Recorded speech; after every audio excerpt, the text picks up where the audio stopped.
Good morning, everyone. Welcome to our Monday morning strategic planning meeting.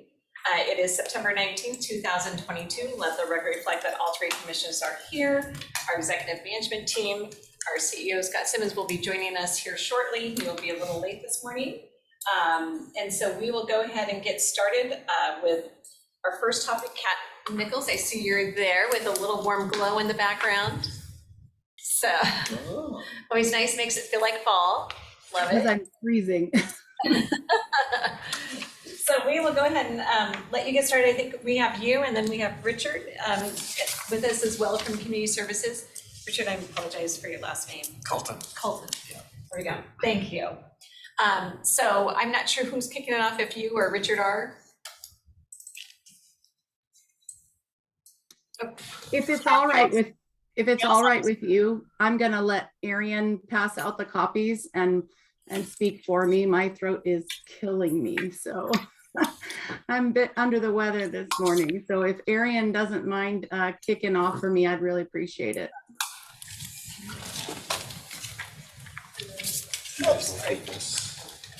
Who's this for, Arian?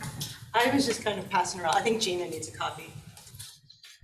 I'm just going to do a couple things, and then obviously Richard is very much a subject matter expert on this. Kat and I spoke, and what you have before you in the thick packet is our draft ARP home plan that's a requirement of receiving this award. This agenda item kicks off our public comment period, for which this document will be on the Community Services website for public comment to be received, and Richard and Christy are going to be collecting that. And then that will be included in the final document that will then come before you in October, very good, before being filed. I will briefly touch on a letter that came from Washington, D.C. HUD. Just a clarification. I think they still had last year's share, so that's why I came to Josh, of the uniqueness of this ARP home grant.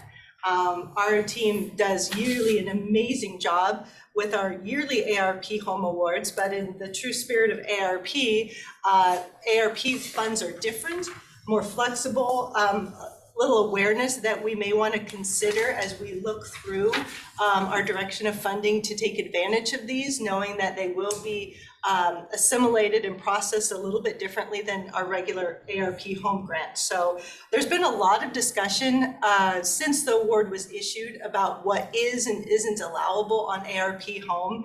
And I felt this was a really great summary and comes from the proverbial end all be all to verify that if we do choose to do some unique activities and awards, that we have artifact and documentation therein. Jeff, did you have anything else related to HUD itself from your thoughts? So you had your normal yearly home, and then there was additional home funds came through the ARP, and this letter does a good job explaining what you are allowed to do with those additional one-time ARP home versus the regular home. And Commissioner Cooney, you and Scott and Kat have been chatting with Community Services on some unique directed priorities that have really been highlighted over the past few years in our Continuum of Care strategic plan that was adopted by the county, the city, and the City of the Valley as potential kind of directed actions for this funding. I think we're still reviewing that. The nice thing about it is if we do choose to focus on those areas, number one, it's going to be easy for us to remember what we put these funds towards, and be braided into some of the other higher level US Treasury ARPs, so we can see a real cadence in the one-time opportunities for this that we don't have when we get our yearly ARP awards. So I think we're still figuring out the how on that, but we wanted to confirm that the why we want to look at ARP home a little differently is your intent as we look at amending this draft plan before it goes to HUD at the federal government. What else do you want to add? I can add some things if you'd like. So I would say we need to give a little more detail for the other commissioners. That's just as to the why. Okay. Kind of what we were focusing on was young adult. Mm-hmm. And so that's why we were trying to focus this more on young adult housing. Goodness, can I talk this morning? And just so that that's kind of, as we talk about the why, that's where we're trying to focus some of these dollars is with the young adult. What is the definition of a young adult? 18 to 24. Youth would be up to 18, and then 18 to 24 is. Okay. So kind of, as, different things that, is what Crosswalk is doing with our young adult shelter and those areas. I just wanted to point a reference. For me, young is anything under 70. So a quick question for you. Northwest Fair Housing Alliance used to be very much an enforcement entity. Is it still an enforcement entity, or is it now a provider? They kind of do both. They do enforcement for fair housing, Yeah. and as well, they do provide services outside of the enforcement. They're currently contracted to work on our fair housing plan. Okay. So, Okay. Thank you. The requirements by HUD for some of these consultations, they don't give you the list of exactly who. Some of it is organic, or as Richard noted, who has traditionally been advisors. So this is by no means a comprehensive list, but are those that they have sought out and gotten feedback for on this. And to Commissioner CUNY's point, the COC has noted that youth and young adult has traditionally had a big gap. And as we've talked about before, you reach and turn around the life of a youth, you've now preempted your homeless of tomorrow. So those are some other things that have gone into this. Is it indeed a focus area in some of these unique funds? Thank you. I could just add the plan is a culmination of several months of consultations, stakeholder meetings, online surveys, to gather the information to put into the plan, as well as staff attending many HUD-sponsored trainings, because this is a unique funding source with some twists and turns not normally associated with their regular home entitlement. And we've learned that HUD has disapproved more plans than they have approved. So we're trying to be very aware of that and make sure when we do submit our plan that it has a high success of being approved, so we can move forward with allocation of funds into the community.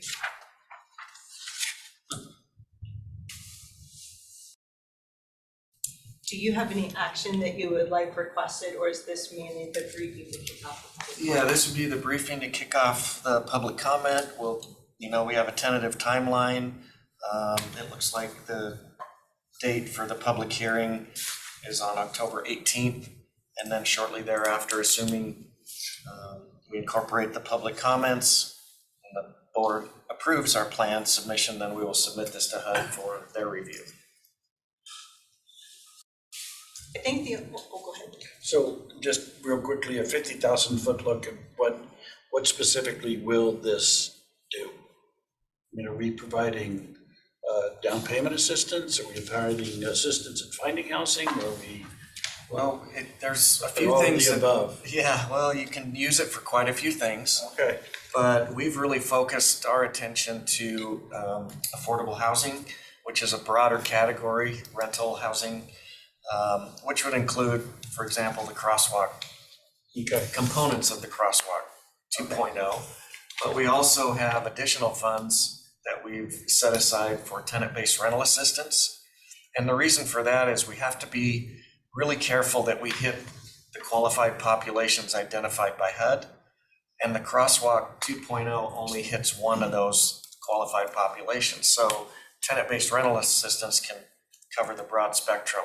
So I think that's where a lot of jurisdictions have gone off track as they focus their monies, specifically to one project, but they're not expanding it to meet all of the qualified populations. So I think by putting money into tenant-based rental assistance, we can do that. Page 14, that shows the dollar amounts. Thank you. Is there a maximum amount a jurisdiction can get? Well, it's a formula grant. Or is it just five billions, probably? No, you'll take it all. Yeah, no, it's a formula grant by HUD. So they determined that. We're about 2.5 million ballpark. Yeah. So that's probably our cap. Yeah, it's that is our cap. formulaic, that's Yeah. what they gave us. Yeah, okay. We just we have to get their permission on how it's spent. Okay. Versus the normal ARP where you guys have more direct authority. This one, the plan has to be approved by the HUD office in Seattle. Okay. And then this will be a substantial amendment to our 2021 annual action plan. So it kind of adds an extra step and a little more complication where normally we would say we want to earmark X amount of home funds to a project, and then we'll go back and do a substantial amendment to the plan. This one, we have to have a specific home ARP plan approved before we can do the amendment. Commissioner, on page 14 is the breakdown. Is that what Mary said? Yeah. Thank you. And just as a side note, we were one of 2 participating jurisdictions that received this formula grant. The other was the city of Spokane. I know there's been considerable outreach and conversation between the 2 community services department, but at present, it's been in everyone's best interest to pursue our project allocations on our own, just because we just haven't had the close alignment that we thought we might have late last year, just due to different structural differences. So their award is more. They have the same restrictions, but at this point in time, I think doing one larger regional project is just, I don't think, queued up very well. So focusing on what we can do and make sure our award is the maximum impact is the best way to go right now. Yeah, because each jurisdiction is responsible for their own funds, so joining funds with another jurisdiction adds some complication, and their priorities might be a little different based on their research and development of their plans, so.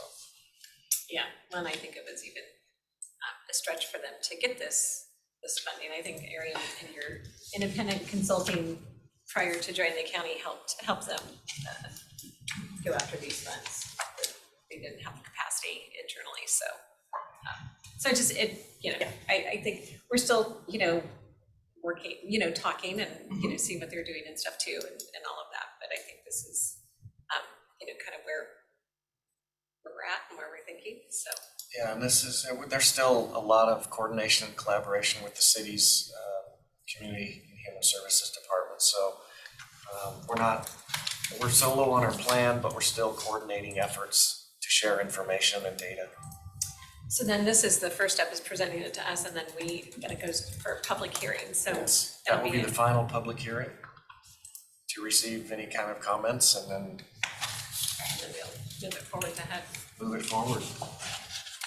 And unlike Treasury ARP, the thing that ARP Home carries with it that is an ongoing requirement of home is the long operating commitment of receiving home funds. So that, once again, does raise the bar on those selected, that they have the administrative ability to administer and track these funds for 10 years. If it's new construction, it'd be 20 years of Okay, new compliance. construction 20, and then M&O, it'd be 10. So really, we want to make sure that those selected can carry that burden as well.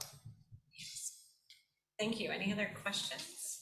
So I have been looking to try and find the definition of what PJ stands for. Participating jurisdiction. Thank you.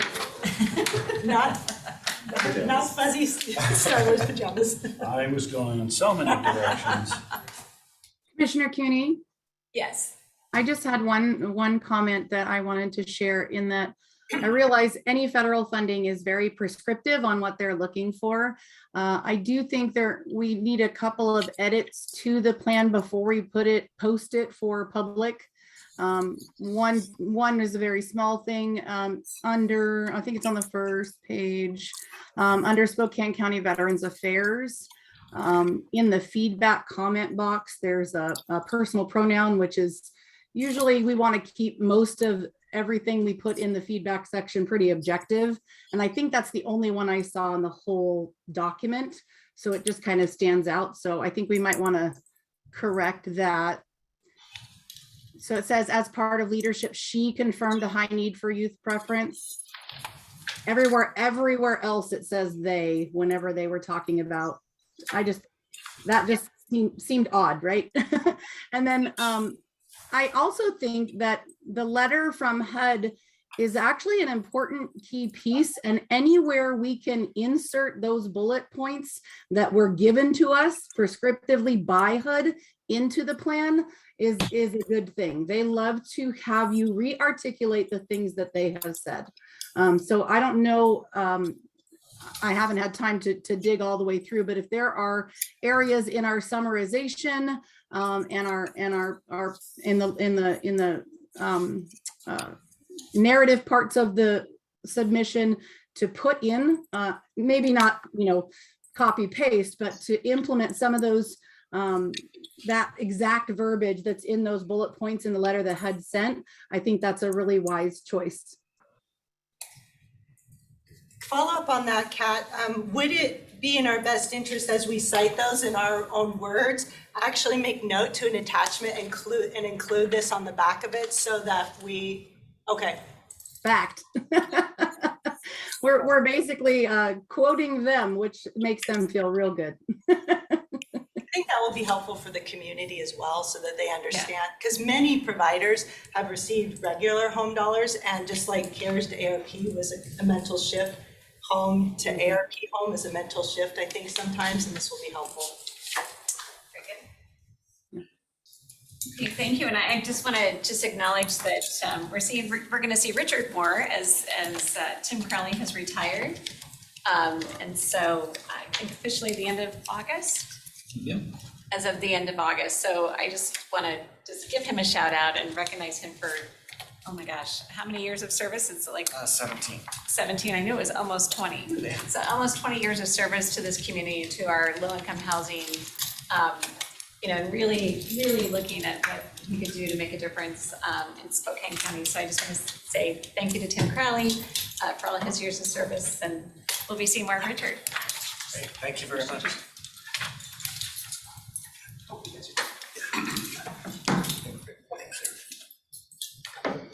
Okay, so next up, Kyle, are you leading off? Just to hand it off to Monty and Kyle over here. Okay. So this is the tip lift reimbursement for Orchard Park in Liberty Lake. Monty has prepared some background documentation for everybody just so they can see the review, and I'll hand it off. I didn't actually bring that with Okay. for the briefing here. It will be with the packet that goes with the resolution. If you certainly want a copy, happy to make it for you. Have it with me here. I think we have it. Oh, okay. Well, that's just this, we have the slides, yeah, for sure. So it's been a couple of years since we did a reimbursement request with the Liberty Lake TIF and lift. I assume everybody's familiar with it, but we will go through a short briefing. But first, I want to introduce Kyle Dixon. He's the finance manager with the city of Liberty Lake. And this will be his first go around with this reimbursement request. We wanted to get his face out there and learn the process as we go through it. Great to be here. Yeah, I appreciate the opportunity to present this. Yeah. Thank you. Thanks for being here. Yeah, absolutely. So just for a short review, back in 2005, they created the TIF, and then a little bit later the lift out there in the river. What do we call that here? The River District Revenue Development Area at Liberty Lake. It's a great name. And so we've had, I think, 13 reimbursement requests that have come through since then. This particular one, the proponent is the city of Liberty Lake. The capital improvements were made to the Orchard Park. And if you want details about what those improvements were, Kyle's here to do that. As part of our normal process, in 2015, there was passed a procedure for us to review these, and we create a staff report that covers all of the required elements for the request. We have prepared that report. This one does meet all of those requirements, and that report does go with the resolution to show that our staff reviewed it, and this one does meet the requirements as laid out by the board in 2015. So, and then you can see the dollar amounts there on the screen.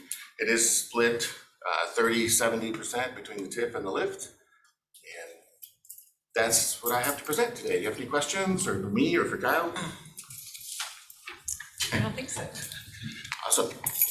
My favorite kind of briefing. Yeah. Appreciate it. Thank you. Thank Great you. Kyle. Great to meet you guys. Yeah.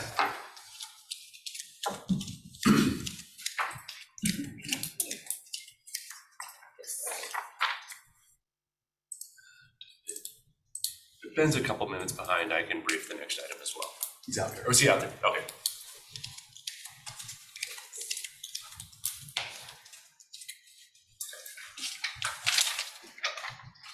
Morning. Good morning, Ben. How are you doing? Fine. Okay, so you're up next. Yep, Ben Bradable, Water Programs Manager, and I think this is a relatively straightforward item. This is an agreement for the Doris Morrison Learning Center to connect for electrical service from Avista Utilities. And the requirement is, it requires Spokane County to indemnify Avista for the work, and so and Avista has to indemnify us as well, and so the board is required to sign indemnifications. So that's why this is in front of the board. There's a cost for the connection, $15,530. Relatively straightforward.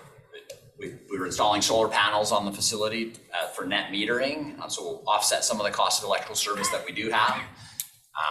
But at some point at night or something like that, we'll need electrical service, so we need this connection to Avista. The line is installed. We had a contractor install the connection already, and then this is just to formalize that, and then Avista will install a transformer and make the final connection. So.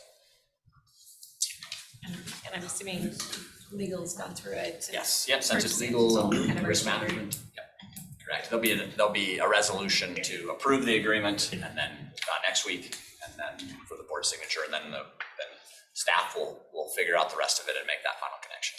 Okay. And then through risk management as well. Correct, it has been to risk management, yes. Typically, they're the ones that are most concerned about indemnifications. Yes. So anyway, and then too with the solar panel, we've got a grant. We received a donation from New Priorities Foundation, provided funding for that. They've already given us the funding for that, and then we'll just include it as part of the construction. Our general contractor that's working there now will make the installation as part of the construction. Great. Any other questions? Is that the going rate to hook up? 15,000. I didn't argue it. Okay. I mean, maybe it is. I don't know. Driveway to get. Well, that's the transformer cost too as well, right? Yeah, that's true. So that would be Okay. the transformer as well. Yeah. Okay. One ways to go from Henry Road. Yeah, we're actually coming from Twin Bridges, You are? from the west. Yeah, Still a ways at that. still a long ways. Yes. So, okay, very good. Okay. Thank you.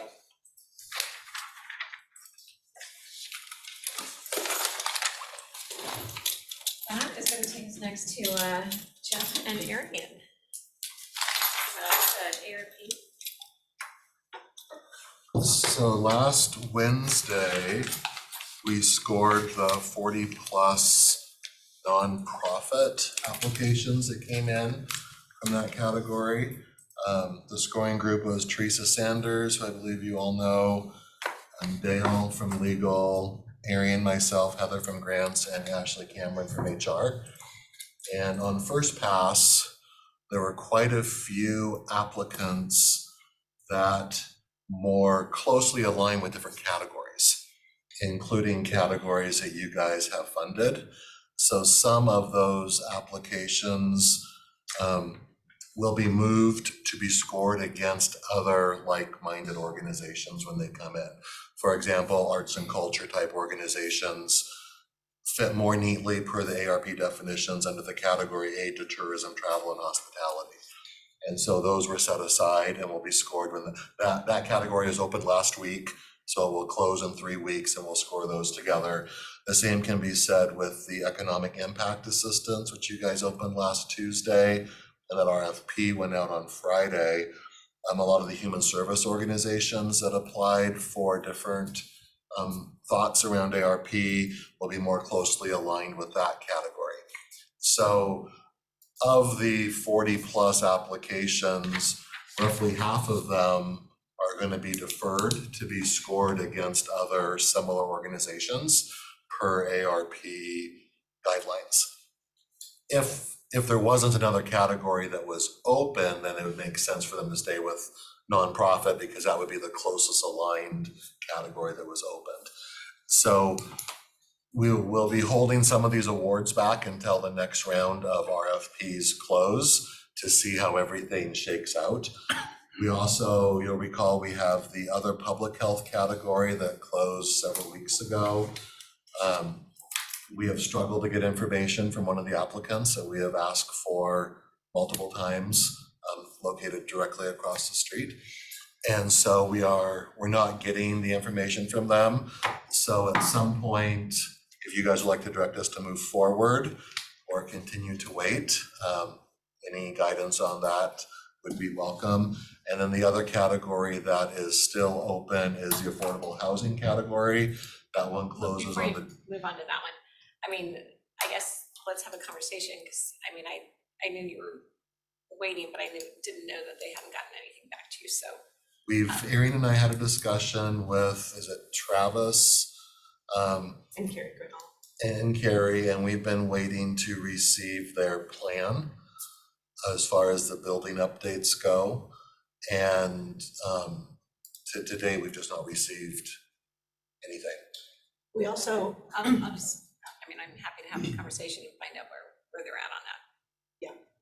because it is holding up some other applicants that are part of that we either want to award or inform them they were deferred, so that'd be most appreciated.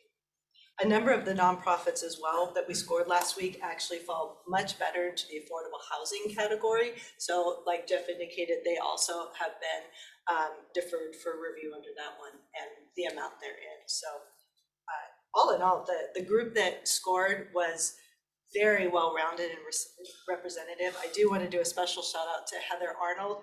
Her insights, because many of those that responded were also CARES recipients, and how well they fared in the federal compliance aspect of CARES, which has now been upped another order of magnitude in ARP, was extraordinarily helpful. There were things that those of us that weren't involved in that didn't know. Like one we actually really liked, but they have refused to respond to her 3 formal requests for CARES monitoring. And so if they're not meeting the rules of previous funding, that lets us know we probably don't want to go into another round of monitoring with them.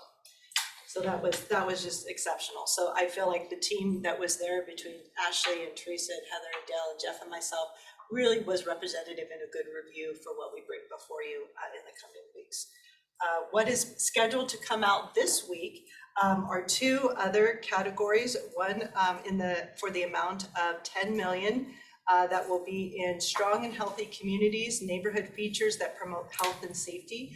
Those would be open space amenities, and that is for a total of 12 million directed funds. So that will be releasing this week. And the subcategory grouping of infrastructure and water for categories 1 through 18 to a total of 10 million is also releasing this week. This will be the first time that we have opened up a series of categories, meaning all of water and infrastructure, and letting the respondent self-direct under which one that is. So we will be working with that. Those 2 will actually close all of the directed parties to date. And we felt that, to Jeff's point, because in the nonprofit category and a few others actually that we received, we have some that we really would like to make sure get sorted to their best fit. We felt it was in the best interest to do these all at once so that we didn't have any just waiting and waiting and waiting. So the only one that will have a balance will be the broadband match. As you know, that we don't have to issue an RFP, we just allocate as we have eligible applications come out going forward. So that is our activities to date. The only one I didn't call out is the community violence interventions. Yeah. So that was open last week. So community violence interventions, the aid to tourism, travel, hospitality, and economic impact assistance were all opened late last week. And then the neighborhood amenities and the infrastructure one that Arian just mentioned will open this week, along with affordable housing. By the end of this week, we'll have 6 categories open, and then they'll start closing staggered. We'll have a printed status board that our internal kind of who's who in the zoo and where they're at in their award process. We'll make sure you have the most up-to-date printout of that for this week. The only two other things that is going on in the ARP world this week, we are working with the budget office on a resolution of direction priority. That's related to the 9 million plus that we have in our revenue replacement that you as a commissioners are looking at ensuring campus safety and improvements, and enterprise resource ERP computer. ERP, yeah, enterprise resource planning system. So there'll be no dollar values, but that is just an artifact that is the primary direction of use. And we'll also note on there, if there's other monies left over, it will be at the discretion at the Board of County Commissioners to do the balance. So that will be on your agenda for next week.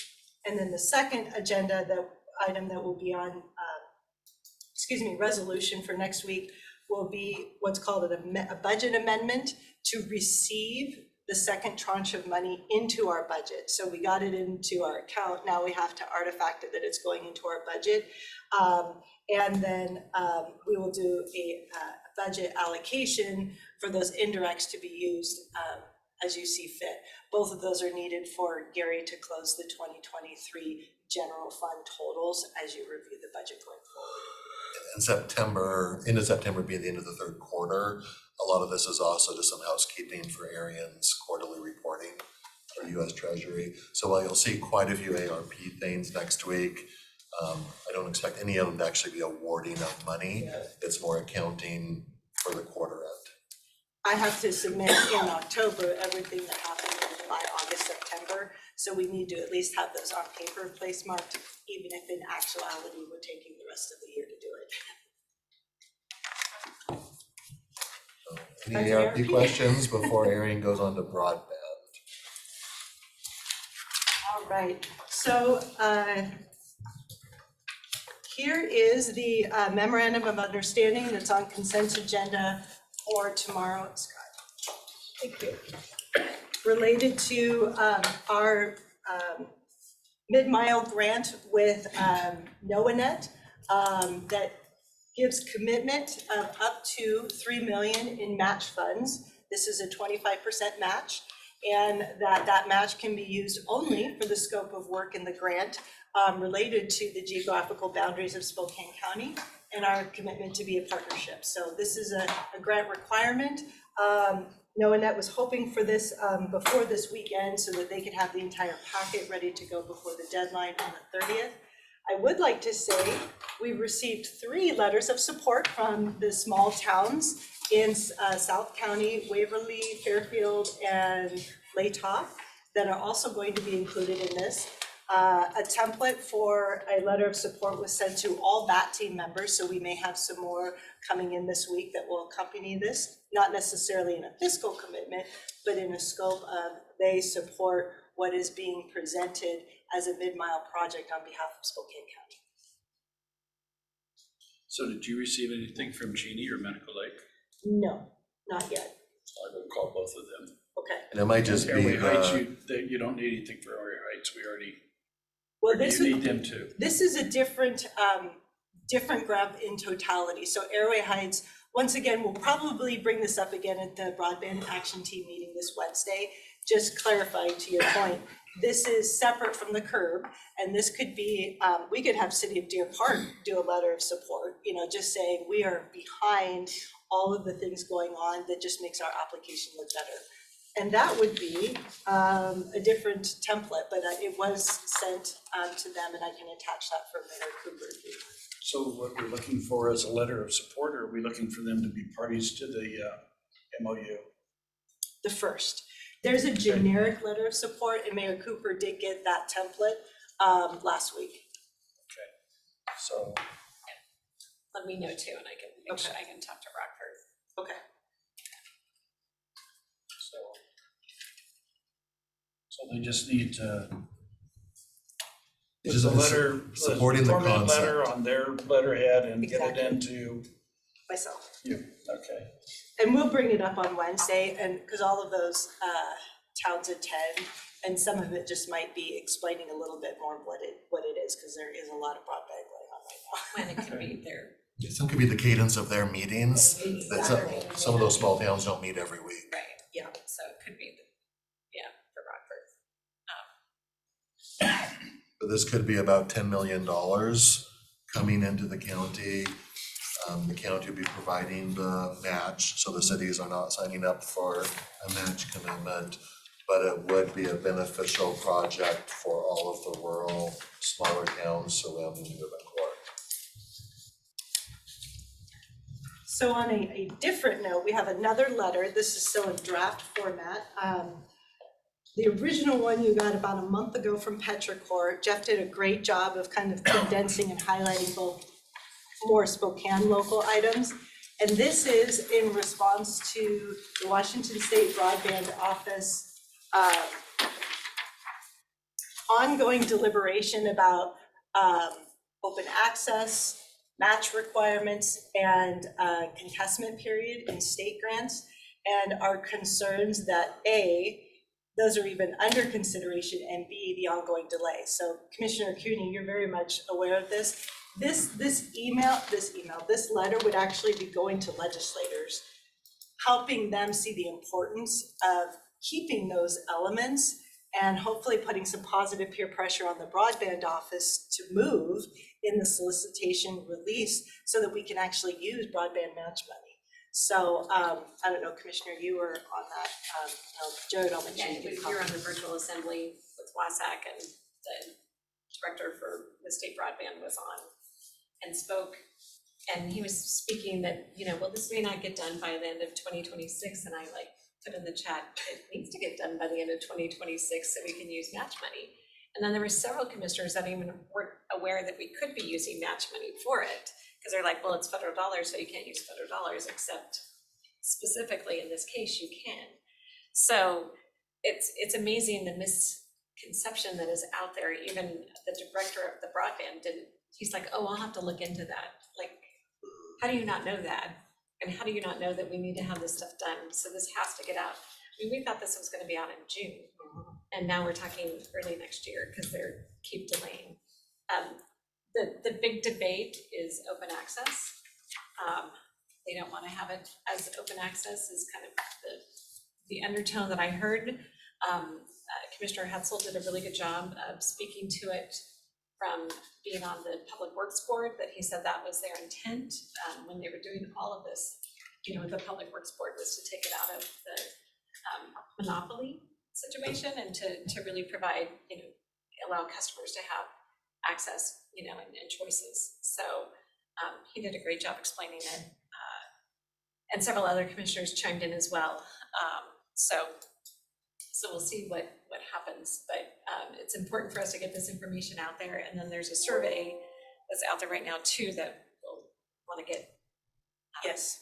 done as well to say that we want open access. Assuming you guys all want open access as well, rather than it just going closed. Or did they admit, is that the reason for the delay? Is the open access versus, is that the reason? He did not admit to it. Oh, okay. That's But the that's what you expectation. assume is the reason why? Yes, Okay. because they've then put out this survey to have people decide if they would like open access or not. I mean, so it's just all these little things that are happening. So we've got, Corey Wright and Commissioner in, Kittitas County, who they had a project that was supposed to go, but that company now has delayed going because if it's going to go closed access, it's different than if it'd be open access for them. So now you've got projects that, were already supposed to be starting to happen that are getting now delayed too. So it's an issue for several counties, because remember there was that first tranche of money that we did not, I think we put one grant app in that we didn't get, that other counties did get, but now those are getting delayed because of this whole discussion on open access, because open access was allowed. There was a period of contesting it, and so now it's just becoming an issue. So we'd like to have, Just a second. sorry. So do you need a motion to go ahead and authorize this letter then? That's we were gonna continue to work on this week, and then we'd like to have a motion to have this letter be sent out. I think we can put it on the agenda. I mean, we can work on finalizing it and then put it on the consent agenda for next Okay, week. you'd like it on consent for next week, great. Because we don't need it before then, do we? Nope. I think next week's consent will be perfect timing. And we can also include a draft of our proposed survey responses at the same time. I've yet to find an online version of the survey. All I saw was the printed Those bullet 4 list. questions. Yep. So that will include our responses to the survey and then the final draft of this for consent, so we're well ahead of the October 4th. And that was a comment at the virtual assembly as well. There's like 4 questions in the survey that went out to about 50 people, of which I don't know that it went to any counties. Well, it didn't go to us, and being that we applied in the first round, Yeah. and they said they wanted to hit all interested parties, we're obviously an interested party that they know we're applying for the second round, and we did apply for the first round. So that's some of the thoughts on why they're looking at changing from the open access to something else. It seems it got sent to primarily people on the closed access side of the aisle. We can forward that to you, who was on the original 50-member list, because it was a very odd compilation.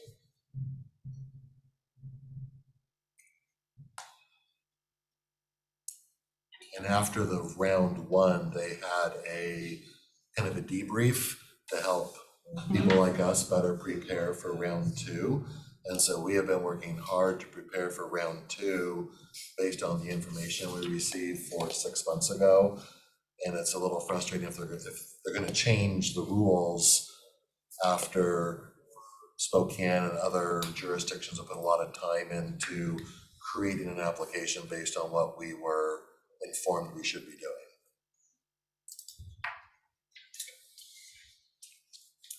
Any other questions or comments? We appreciate your support in this. We think it will be for the betterment of Spokane County if those 3 elements stay within broadband space. Thank you. And you'll have a draft for us to review for the response. Oh, This- yes. This as well as the response. Yes, ma'am. To the 4 survey questions. Okay, thank you.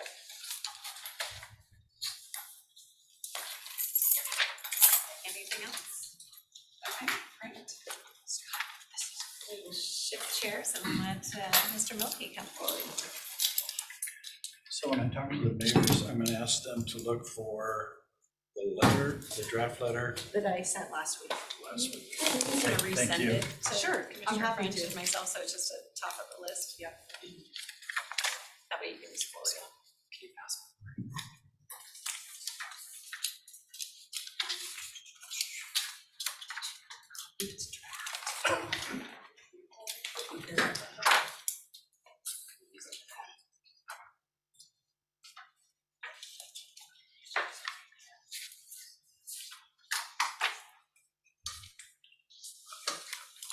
This is for Jen.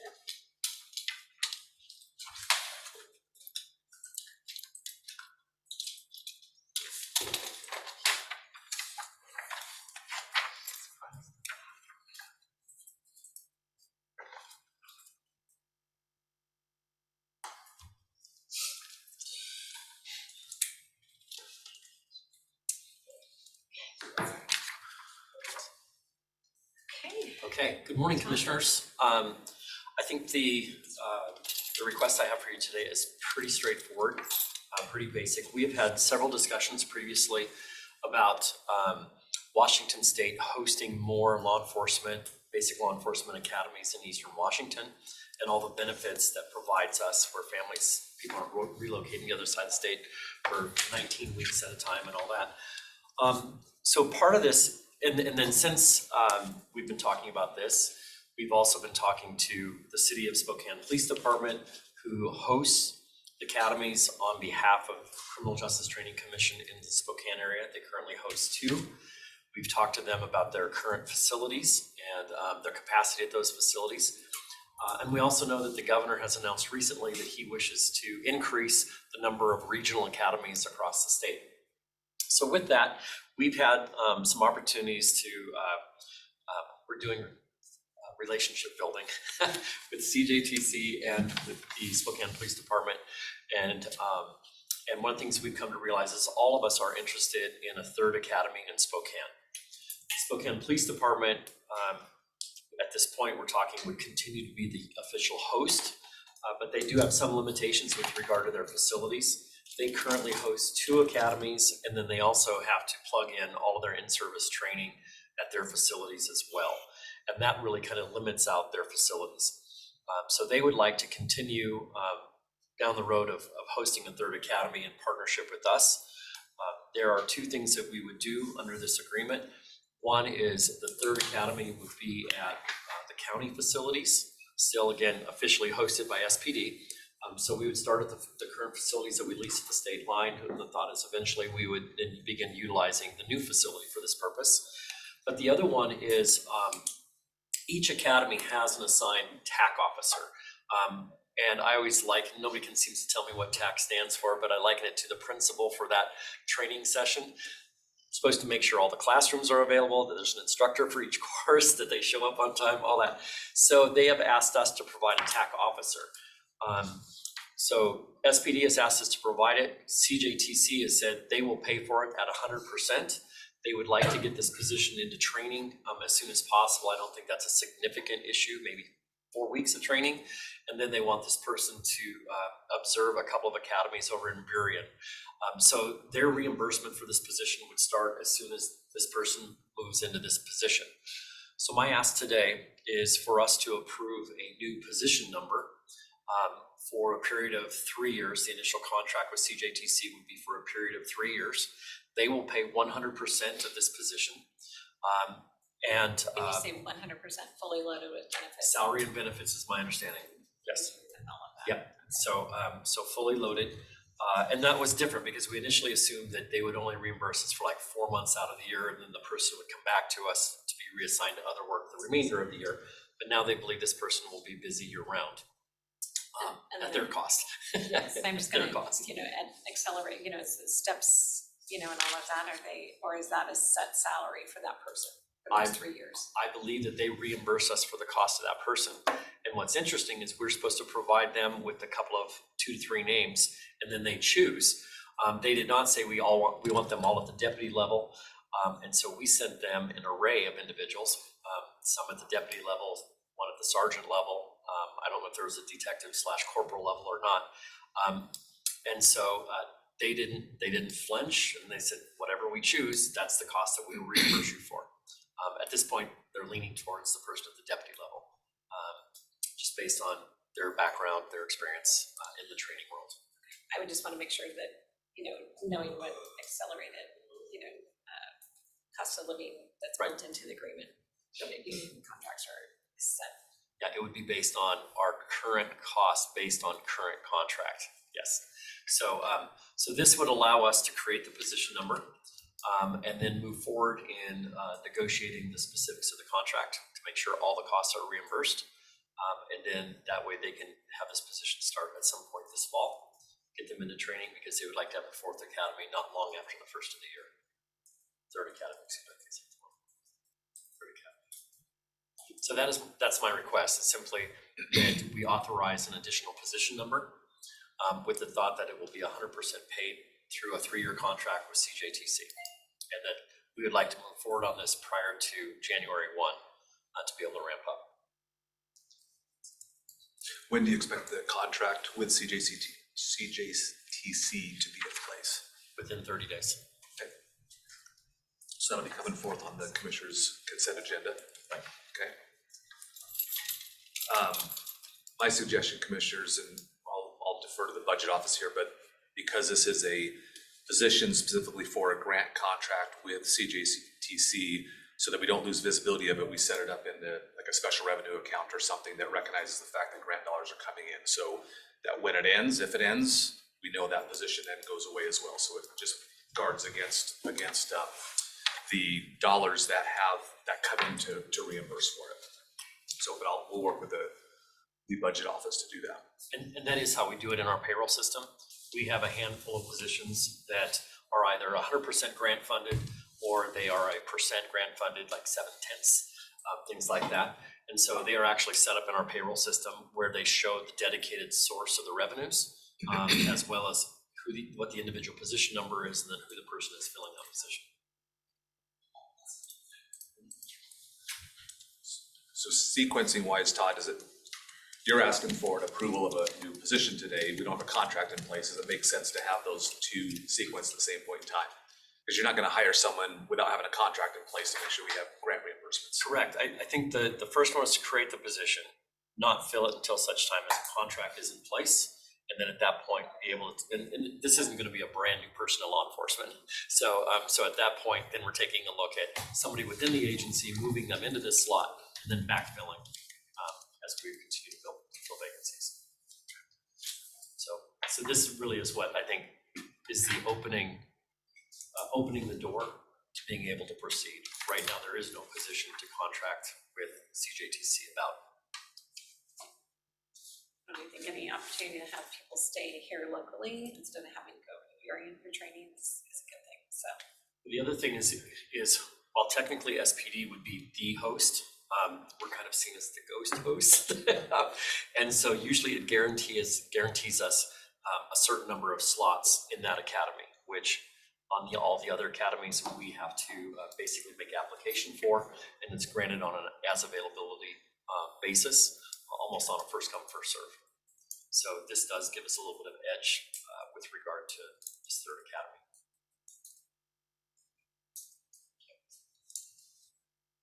Getting head nods from everyone, so I think this is gonna be, definitely we're gonna move forward with.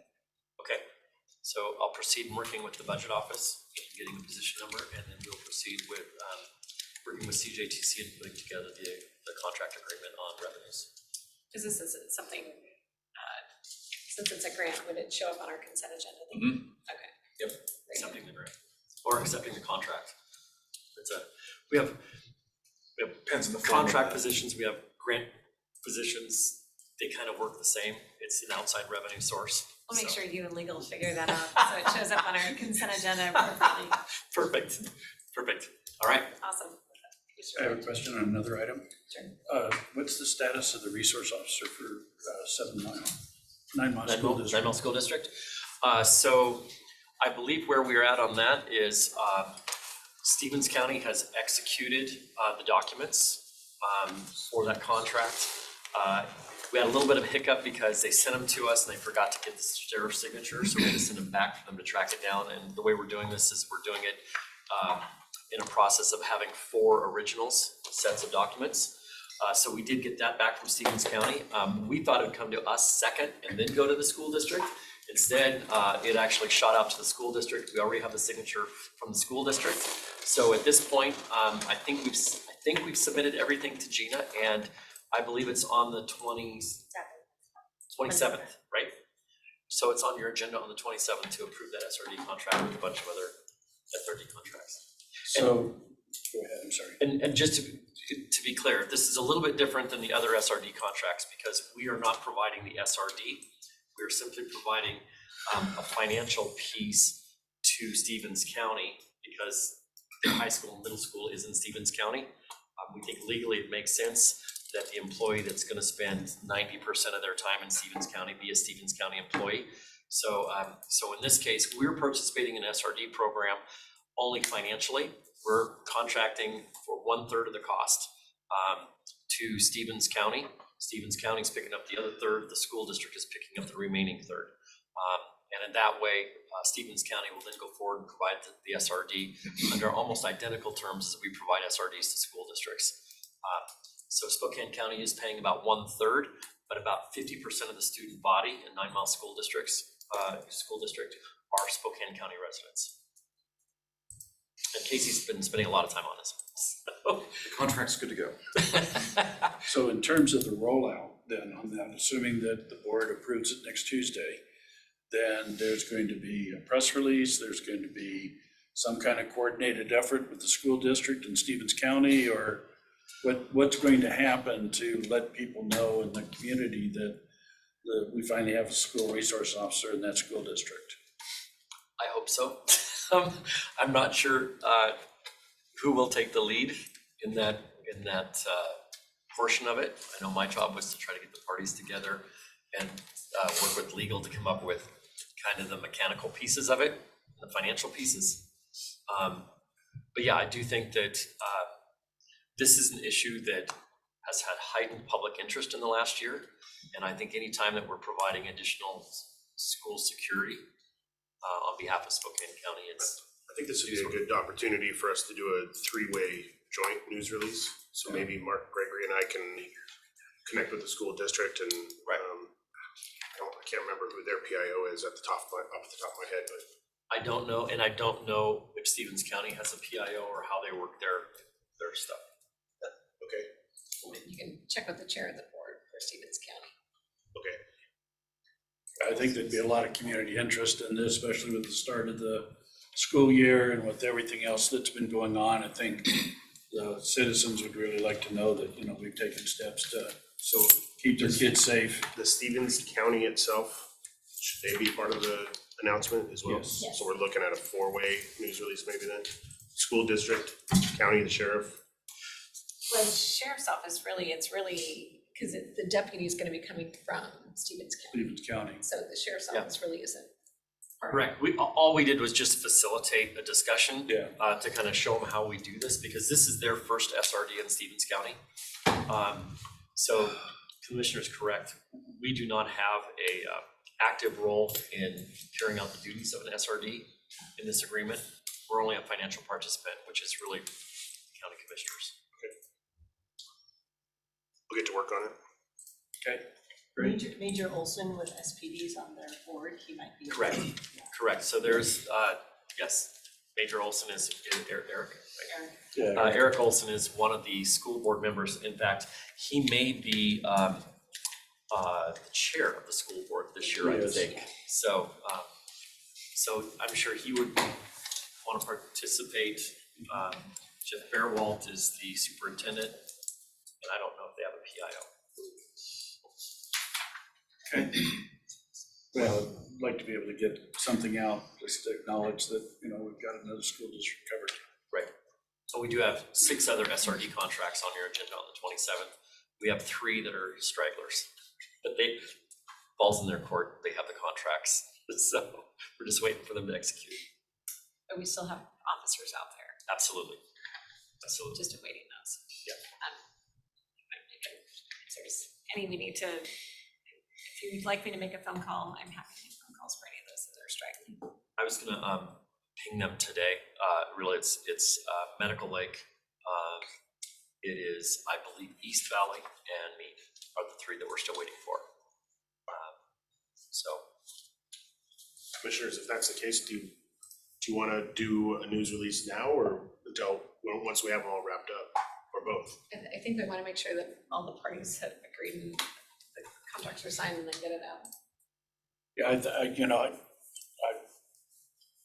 personally, I'd like to be able to get, since the other school districts have had resource officers renewing the contract and stuff, that's a newsworthy story. Stevens County and School District 9 has not had a resource officer, so that's a whole different topic that they need to be aware of, that now they've got a resource officer available to them. Yeah, I think it's just that one is the one we want to do. Okay, thank you. Jared, I can work with you on that. Yeah, I'll touch base with you later. Okay. All right, thank you so much. Thank you. Okay, that takes us to, we're just not too far behind schedule. So that takes us to Chris Duff and Jerry Gimma with the Spokane Indians. Good morning, Commissioner. I'd be happy to kick this off. Thanks for joining us, Chris and Jerry. I'm just seeing what shirt Jerry's wearing today. I got this one shirt on. Which role are you playing today? Right? I love it. With the Spokane Indians. We're matching today. Yeah. So as a refresher for the commissioners, both Chris and Jerry were in a couple weeks ago sharing some updates on the Avista Stadium capital improvement project. The 22 million that they identified as the needs for completing the upgrades to the facility, part in meeting the Major League Baseball mandates and part for spectator amenities that they see as opportunities for improving the stadium and the interaction with fans. They had shared that they were requesting up to a 50% match those funds, $11 million from the commissioners to help them as they're going out and raising other funds through the community, through jurisdictions, through private sources, et cetera. So we went back and looked at some evaluation of some funds from the county, and we felt like given this would be an investment in a current county-owned facility, that we first looked to recent dispositions of county-owned property. That would be a good nexus to, as we're divesting, reinvesting in other facilities. So two recent facilities that the county commissioners had disposed of is our Raceway Park, as well as the 8th Ave building. So I'm going to share with you a couple figures from those dispositions, the proceeds and the net proceeds. So first with Raceway Park, the proceeds received from the Raceway Park were $6,086,000. I'm rounding here for purposes. Of that amount, the commissioners had committed $1.45 million towards parks, vehicles, and equipment. So that left a balance of $4.63 million from the net proceeds after committing some of those funds. So $4.63 million. The 8th Ave building was sold for $4.734 million. Then the commissioners committed $850,000 toward tenant improvements for 2 leased locations that our community services team is now locating at. So that left a net balance of $3.88 million. So $3.88 million. So the two considerations for the board to contemplate is repurposing the net Raceway Park proceeds of $4.63 million and the 8th Avenue net proceeds of $3.88 million for considering in investments in the Vista Stadium. Again, with the idea that we are utilizing funding received from other county disposed properties to reinvest in another county-owned facility.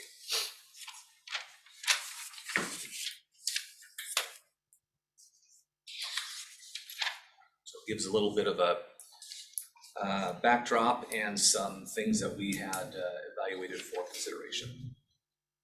So if I add those, it's about 8.5. Yep, about 8.5.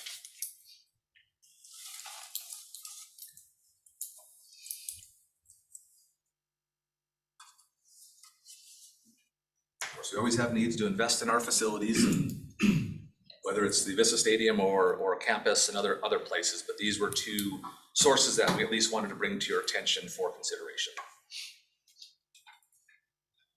And one question I have, is there any, Jeff and Arian, is there a possibility of, I know we can't go over $1 million in capital improvements with ARP dollars, but is there Generally, ARP would not be eligible, it would fall under that, like convention centers, is a broad generic economic driver, which is not allowed. The revenue replacement would be something that could be considered, or the 10% indirects that goes to the general fund. So through those sources, I think Scott has those on his list. That would be an option, but generally ARP.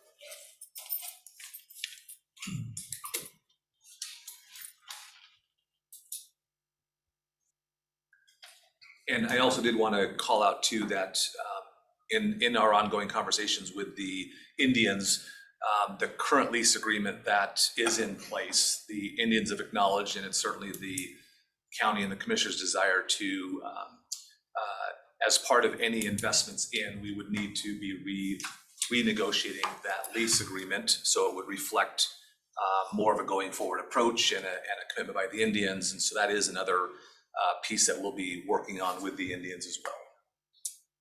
Yeah, and I would agree with that, but we've got to get to the point where we ensure that we have the capital commitments from everybody and then know that at that point, move forward with the lease. I think some of on the lease side, just learning, going to the full season instead of a short season, as we do improvements, electricity, just all those things are, we don't know what those are. So I just want to make sure that when we renegotiate that lease, that it's based on the upgrades that are going to be happening. And then, working through what that lease means, because we're going to have the capital improvements before we can have a new lease.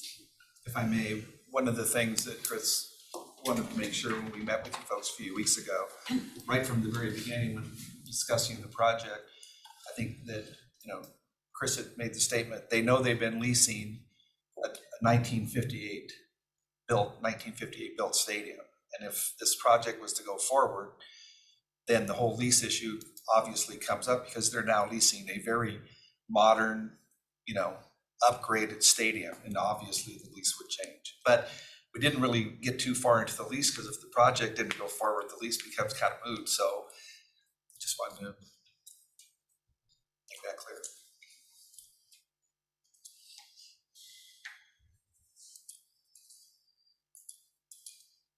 Any thoughts? I can go. I think a number for me that I'm, comfortable is that 8 to 9 million. I think there's been some talks, I don't know, we've had conversations, but if we do something like that and then request a match, that then you guys go and match those funds. And then, I know with this, the state is looking at some funding for potentially for baseball stadiums. And I think then it shows the need for those dollars because we do, have unlimited dollars here. And so we do need the state to, participate.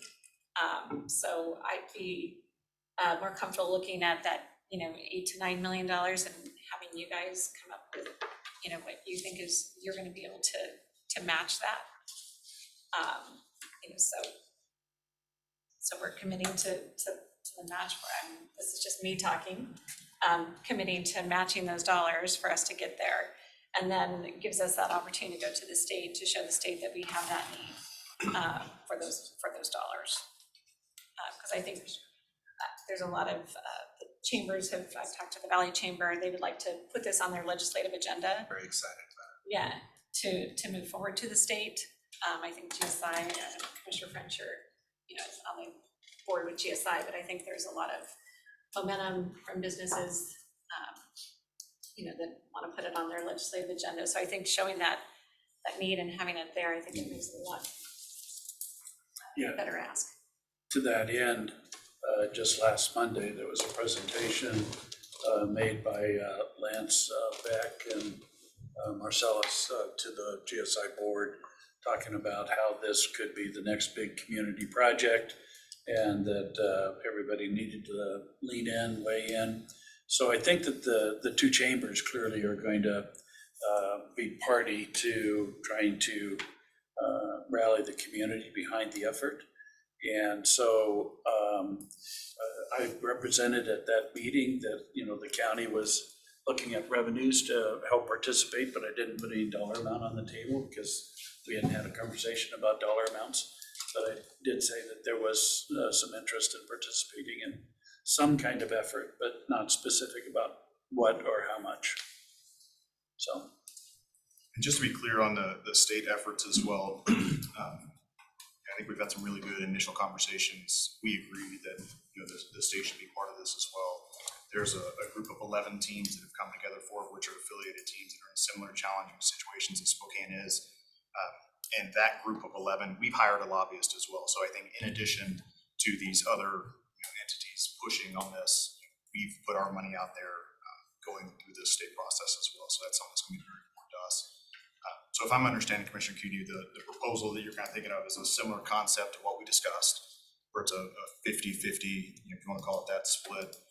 We're looking at scaling it back to somewhere in the $8 to $9 million range, and then total project cost is $22 million. So that shortfall, if you will, you would be looking to hopefully the state to come in and finish the project.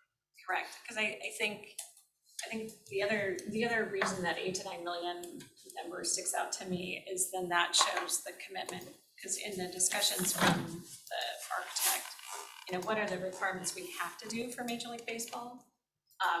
And it's about almost 17 million of requirements that we needed to do to fulfill their rubrics, that then that can show Major League Baseball we are committed to getting what they need to get done, accomplished. I know in some of those other amenities, it's there's still some of the rubrics are in that. So I mean, there's still that need, because you don't want to just do pieces. I think at this point, if we're going to do it, we need to do it right. And I'm hopeful that we could, you know, too, as we look forward to this, and Scott, this is going to be, you know, putting on our facilities, you know, look at different ways to provide opportunity for innovative thinking. So, you know, the architects kind of come up with their design, but if we could have a construction manager, general contractor, CMGC, if I say that right, that this could be a really good opportunity to do that as we do phases.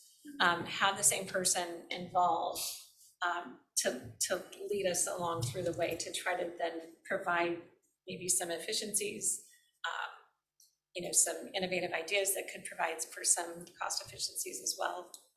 So I would hope that, you know, if we can get there, that our team is going to think outside the box and look at this a little differently, because I think that's going to give us a better advantage on construction. And just to be clear too, on the, we'll call it 17 to $18 million as far as what's required in the Major League Baseball rubric. The goal is to obviously check those boxes, make sure that we save this asset for the next generation, but also we want to make sure and do those boxes in creative ways. So can we, the batting cages that we have to build, for example, can we activate those on, you know, 365 basis when the team's on the road? Are there creative ways that we can be using those spaces? The clubhouse is going to be a bigger, nicer space. Is there a creative way that we can use that, you know, in conjunction with potentially the Fair and Expo Center? It's directly adjacent to that facility as well. So I think there's some synergies as we break down those walls and start bringing in the city of the Valley, the city of Spokane, and the county, plus the team and the Fair and Expo together. I think there's a lot of opportunity that, you know, we don't even know what it is right now. But that's one of the goals of this project, is not just to create something that the baseball team is using, you know, for 6 months. This is something that's a community asset that's used 12 months a year. French. So I'm going to throw this idea out. I don't know whether it's a good one or bad one. I'm not campaigning for it, but just for thought and see if it helps us in terms of leverage with the state. What would happen if we were to say, you know, we're willing to kick in up to $8.6 million to match whatever the state does? And does that then create some incentive for the state to make sure they kick more money into this thing or not? I don't know. I throw it out, just trying to figure out what's the best way to leverage with the state to say, you know, hey, if we're in at 8.6, you got to be in for at least 8.6 to match us. I think that there's a certain dollar amount that they're trying to look at for all the teams. Mhm. So I've heard a number of like 22, 25 million is what they're looking at for all 11 teams. So can we really get to 8? I don't know. That's going to be pretty, I think that'd be a pretty big lift. I'm hoping to get to 5, which I'm hearing could be a big lift there. But that's where I think if we can go off that, you know, asking them for 5, I don't know. I've got Jerry over here going. That's a really good point. One of the things that, and I know, Al, you've been over in the legislature a lot, so you know the value of fingerprints. Mm-hmm. When they get to the point, we're hoping the state starts to look at all the ball stadiums, including the Rainiers and Tri-Cities and stuff, that this whole partnership idea, when you go to the state and they're trying to divvy up money and you can show it isn't just the Indians or potential partners or the county, we have these fingerprints all over our package. When it comes down time to start doling off the dollars, if you have more fingerprints on your project than the person that's next to you, most of the time, you're going to do pretty well. If you don't have any fingerprints on it, and you don't have any partners, you're not going to do very well at all. So the idea has always been, if we could get this partnership off the ground, then we're going to have a good story to tell the state, how they divvy up that money. And I think we can really garner support. I mean, I just look at the Doris Morrison Learning Center and that, we had 18 letters of support. And Representative Bowles was like, that made it much easier for me to get those dollars. And I wasn't asking, and it was over an amount, it was $500,000 the first year, $1 million the second year. But having all those letters of support, which I think we would have from our community, I think that's been the, someone was just talking to me about this recently, this last week, that's the piece we've been missing. We hear it, I'm hearing it out there. We don't want to let this go. As we know, there's, with the GSI conversation, the Valley Chamber conversation, there's a lot of, and I actually heard it when I was at my civic leader conference. One of the other civic leaders was talking about their stadium district. And it was just interesting that, there's lots of other areas around the nation that have used that stadium to develop those areas. We're going to have the north-south corridor now coming off. So traffic coming from there to the stadium district is going to be, what is that new corridor going to look like for people coming there, especially with 66 home games a year, and then everything that goes on with the fairgrounds. So I think we're going to need to get all that support to show that Spokane is really behind it, which is part of why we've got to be really making some decisions soon so it can get on everyone's legislative agenda, because as they're already working on those legislative agendas. But I've heard from the chambers, if we're not going to be supportive, then there's no reason for them to be supportive, because they can't do it without the county being behind it.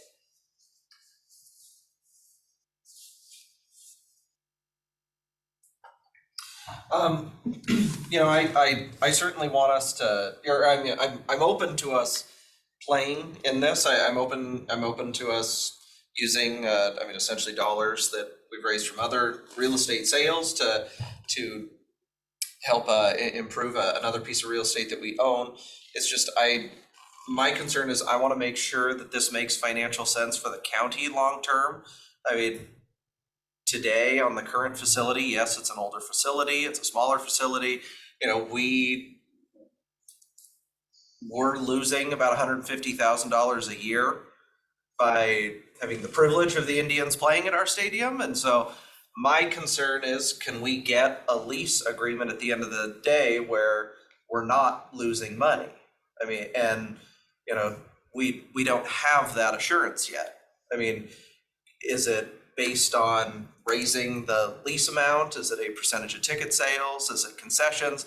I mean, I just want to make sure that at the end of the day, that we don't build a new stadium and the taxpayers are still losing money just at a larger scale, because we got a larger stadium that's more expensive to operate, and we still don't have a market rate, or at least a rate to where we're not operating in the red every year. And so that's why, like last time you guys were in, I said we need this discussion needs to be much larger, not only on how much money does the county put into the construction, but also what's going to go in. Can we get some minimums on today on a lease agreement, or at least the assurance that a new stadium isn't going to be, we're not going to be operating it at a loss. Because it's hard to make that pitch to the taxpayers of, we saved the Indians, we bought them we built them a new stadium with all these community partners, and it's going to cost you X number of thousands of dollars in a loss every single year. Just to be clear, I just want to make sure we're saying we're renovating the stadium, Renovating, not sorry. building them a new Yeah, stadium. No, but Correct. just Correct. for clarification. Yeah. Yeah, and I think it's a very fair question. And I think it's one that we want to get there too, because we need to understand, what are we leasing? We know today what we're leasing is a 63-year-old facility, needs $22 million in upgrades. Are we going to be leasing in the next 12 to 24 months a facility that received $17 million in upgrades, or $22 million in upgrades? So I think it's important for us to understand what's coming with this project. I hear you, and I think we want to get there as well. We presented a proposal at the beginning that it could have been no capital contribution plus a larger lease payment, a blend of the two, or it could have been just a larger lease payment. I think we're going down the path of it's a combination. The Indians are planning on contributing capital dollars up front, and we're planning on paying significantly more on an annual basis, whether it's rent or operations, whatever we call it. So we want to get there too. but we need to first know exactly what we're leasing from the county. Yeah, no, and I get, and I think it's fair for you guys, need to know sort of what we're expecting in a lease too, because I mean, worst case scenario, we get this new renovated facility, and then we say we're gonna need a minimum of X to break even, and you guys say, we can't afford that, or that the numbers don't match up, we can't make that payment. So then what? I mean, you need to know what's expected, and we need to know what, you know, what we can receive as a fair deal here. And I don't know if those conversations Right, so are happening. I think what we're asking today is a commitment up to Commissioner French said. I think we're asking for a window for us to go out and see if we can raise the additional funds. So then we can look and say, okay, we've got this project. We're gonna go through the state process at the same time too. I don't think we're asking today to necessarily have the lease in place. Let's work together, see if we can get the funding in place for the specific project. How much funding can we get? What projects are part of that funding? And then that will tell us, you know, what does the county need and what can the Indians contribute to that? So I think all that's happening together. I think today we need the first domino to fall. We need that tool in place. The county's committed to this facility, keeping the team in place, and we can go out and raise the additional funds. Because you were asking some really good questions a few weeks ago, Josh, and frankly, sometimes it probably appeared that we were being vague. But you'll understand, I'm sure, that our potential partners, they want to control their own narrative. They don't necessarily want us to control their narrative for them. They're just waiting to see if the county's in and then they're in, and then they can control their own story. But as far as the lease goes and stuff, I mean, we're asking you guys to come up with a package with us, and if part of that package is a recognition that the lease is gonna, if we get matched the dollars and the lease has to be renegotiated, or however you want to put it, that's fair. That's fair. If that makes you more comfortable about. Yeah, I mean, I just, before any dollars are spent here, I mean, I'm willing to say, yeah, we'll go up to a certain dollar amount as long as we know, as long as we have a guarantee that the county doesn't, that the county is not going to operate at a loss in moving forward. I think part of the I mean, challenge is that something you guys can agree to, that I don't know that we can whatever without our knowing. operating expenses, that the taxpayers aren't gonna subsidize this venture? I don't know that we know enough yet. Yeah. I think we know the history of what the stadium has cost, but we don't know the future of what the stadium will cost with these improvements, with the lights, as Commissioner CUNY mentioned as well. So I don't know that we know enough to say, yes, we can definitely cover whatever that annual debt is. Okay, I mean, that puts me in a tough position of saying, we'll spend millions of dollars and hope that the taxpayers don't have to subsidize the operation of the facility. I mean,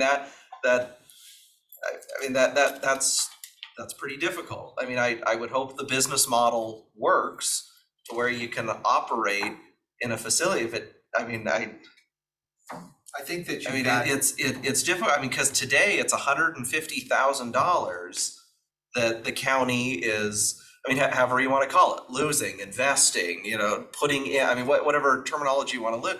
I mean, it's $150,000 that the county is spending for the Indians to be able to play in the current stadium today.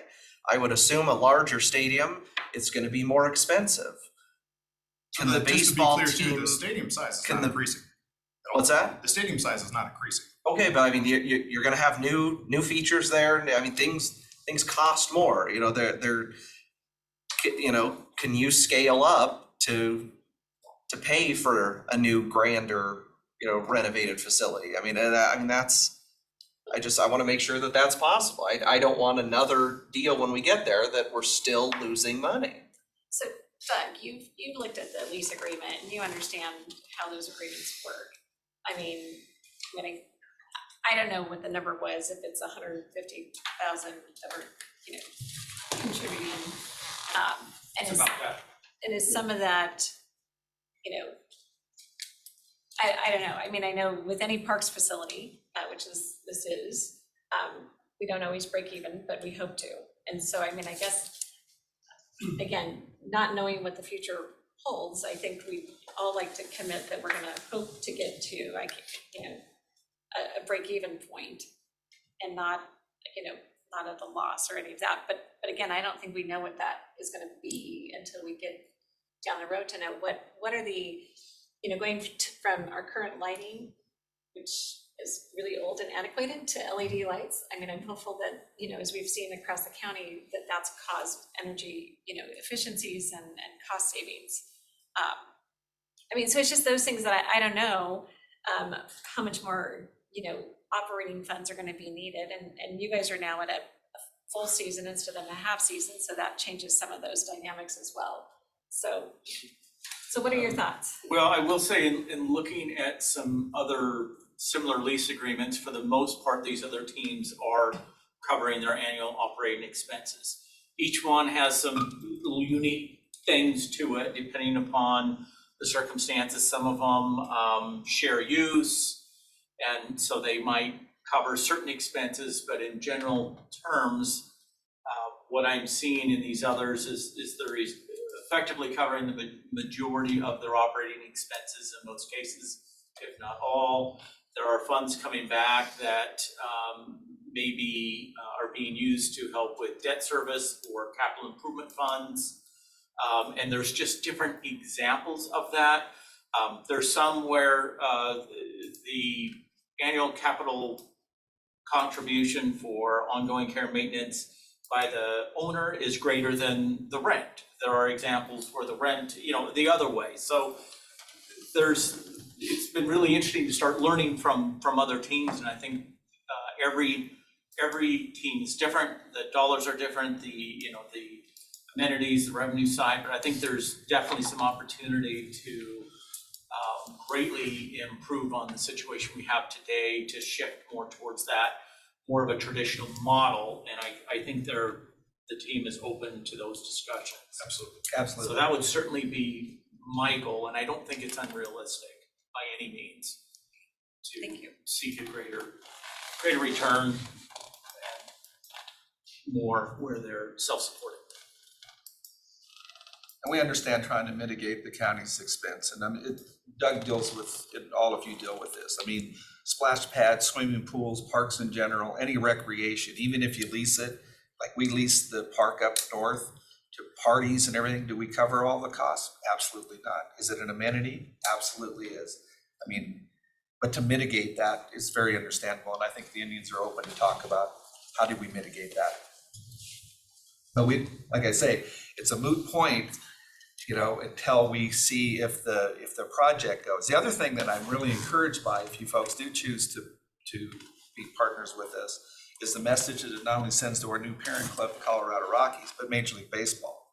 Because if there's another round coming, we would like to be at the front of this and not at the back going, whoops, because there's nothing that guarantees that 5 years from now, will there still be 120 teams? Who knows? Maybe there's 100, maybe we end up like Boise if we go down the path and they turn around and they have no baseball team anymore, so. But just to clarify too, it is clear that we hit these requirements. We have our agreement in place. So if we hit these requirements, there is no concern that Major League Baseball will take. That's awesome. Yeah, that's So Major League Baseball said that if you hit these requirements, they guarantee they will not cut you from the league? through the current agreement through 2029, yes. Beyond that, I don't know. Yes. So for the next little over 6 years, they can't. 6-7 years. No, sorry, 2031. 31, Yeah. I was thinking about our lease.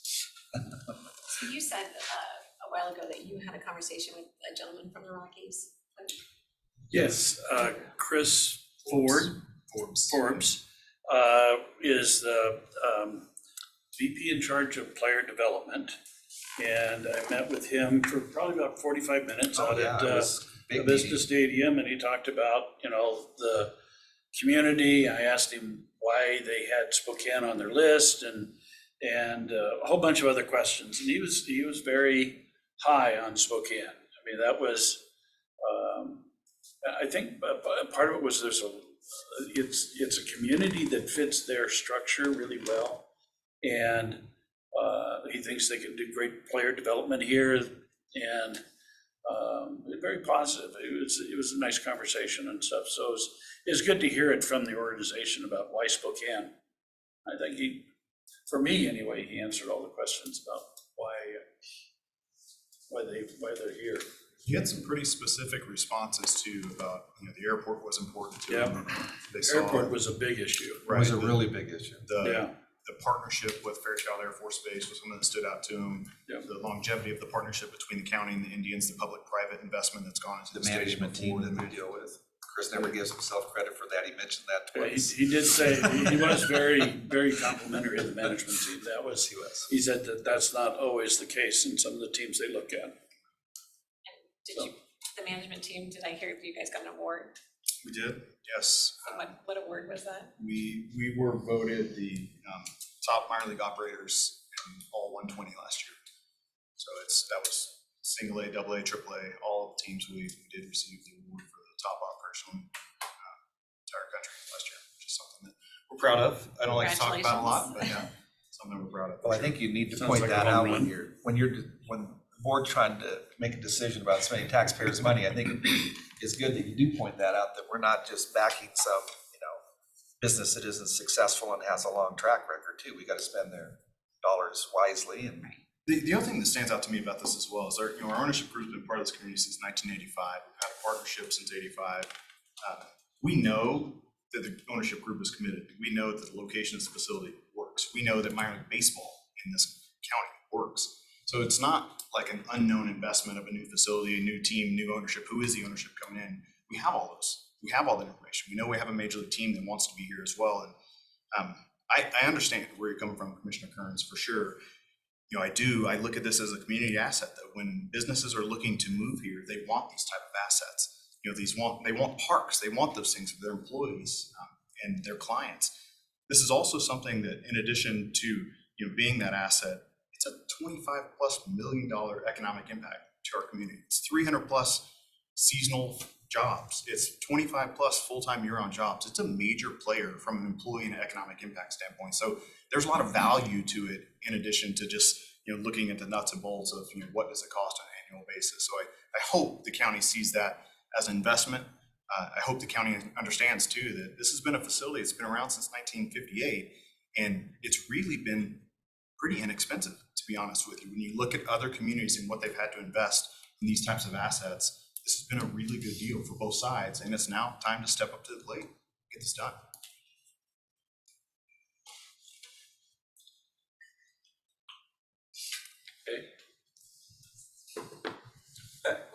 how much money is the baseball team going to put into? Because I remember the original proposal was that if you went up to the $3 million that you put in, you said the maximum amount lease you could do was $50,000 a year.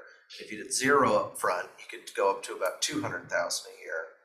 But if you're putting in $3 million and you're going to be capped at $50,000, I mean, even if the operating costs are comparable, the county still potentially is going to be losing at $125,000 a year. So it depends on that fundraising effort, but I think what will happen is the team will put in somewhere in the neighborhood of $2 million. We will pay greater than $50,000 in rent. I can promise you that. I don't know what that number will end up being, but the original deal that we put in place, this deal is going to be a better deal for the county. And I guess that's part of what, for me, thinking that we're gonna give, go somewhere, again, I'm hoping between that 8 and 9 range, just so we can get to show Major League Baseball the commitment, and have it be a match that it has to be matched, which gives them the opportunity to figure out where they need to be and how they need to be. I don't think your proposals, in my mind, of 1 million, 2 million, 3 million those were just some proposals. That's not what I'm anticipating.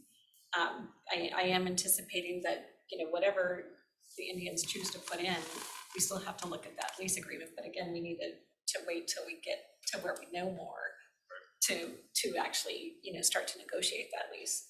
But I think you understand where we're at as to where we'd like to finish on that lease. Absolutely. I guess, does that? And because I don't think we can get a commitment today until we know more as to, where we're at on the dollars and all of that. Are you comfortable spending dollars without getting a minimum commitment of the county will not lose money every single year operating? Are you, you're comfortable making a commitment, not knowing that we're going to, whether or not we're gonna have to the taxpayers will have to continue to, I mean, I am hopeful to that lose money. the taxpayers are not going to, and we will, we will look at that when we have to get to that point. Okay. Because that's gonna be part of the negotiations on the contract. So I think they know now that's where we wanna be. When do you anticipate having that, and I guess that's for everybody, at what point do we negotiate the lease? During construction, once construction is completed? Next week, when we divvy out the dollars, I mean, at what point do we? We're At least- open, obviously, to suggestion. I personally, and I haven't talked to Chris about this, again, it's the cart before the horse, is I think that if I were still working for the county, I would want to make sure that you could match your money first before I start spending my dollars. Because if that doesn't happen, then a lot of this just kind of falls off the plate anyway. Is that timetable would be, we go out and we tell our partners, we have a commitment from the county, we need to raise these matching funds. And at that time, when we can come back and say, we've matched, whether it's the 2 years timeframe, 23, 24 construction, we have enough money to kick this thing off. Then if the county says, this is the time I want to talk about your lease, that seems appropriate to me. And like Chris said, I don't know what I'm talking about leasing right this second to you. Because I don't know whether we're leasing the 58 stadium, or are we leasing the brand new, you see what I'm saying, Josh? I don't know what I'm leasing or what I'm talking about yet. And for leases. Our current lease is through 29. 29. 29. So, which means they could contractually hold us to that, but I think they're committing that they're gonna not hold us to that, and they're gonna come back and negotiate sooner than that. So I think that's part of that give and take that I think we're gonna get to, where it's not, There's 7 it's gonna years be left beneficial on for the lease. everybody. Yeah, there's 7 years left on the current lease right now. There's 7 years left on the current lease now, but is there any kind of subject twos that, there'll be a major league or there'll even be a Spokane Indians? I mean, there's gotta be some kind of parameters around that. It's just not an open lease that says, hey, we're gonna pay you until 2029. We don't care whether you got a baseball team or not. And there's gotta be some kind of. Yeah, There's gotta be enough. Yeah, right now, there's no obligation for the county to complete any capital improvements whatsoever. If that doesn't happen, we won't have a team. So I think all parties are understanding that and the need to renegotiate for that reason. Current lease isn't gonna work unless there's further commitments from all the parties. Both sides. Both sides. You don't have a team, you don't have a league, you Correct. don't have a. Correct. Right. Yeah. And I don't think I'm hearing that you guys are gonna hold out till 2029 or 2028 to renegotiate that lease, that once we know what's really gonna start to, that the stadium's gonna be revamped and that those negotiations can start. Agreed. Yeah, I think first step is, what is the county, if anything, comfortable committing? What can the Indians go out and raise? Then we're starting to look at the pie that we've got. How does the state funding work? And then we're starting to really look at, so I mean, I think in the next few months, it's really reasonable to start zeroing in on what's a lease look like. So you guys haven't, go ahead, Scott. I was just gonna try to summarize some of the feedback and discussions to kind of help, and I'm not gonna put words in the commissioner's mouth because each of you haven't indicated what your commitment is, but concept framework might be the commissioners will agree to provide capital funding up to X dollars on a matching dollar for dollar basis for what the Indians are able to raise publicly and privately, with the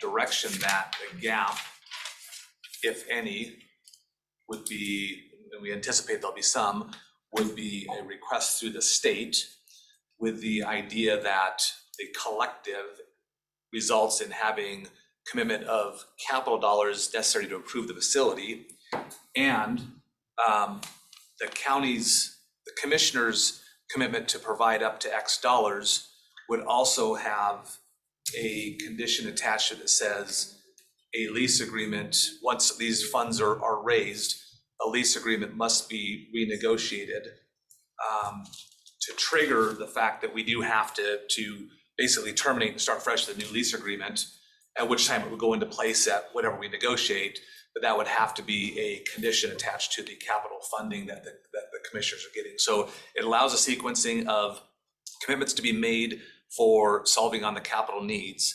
And then the Indians know that the commissioners are expecting a new lease agreement subject to some of the parameters that were highlighted today to be put in place so that they know there's an attachment to it. So that might be an approach forward.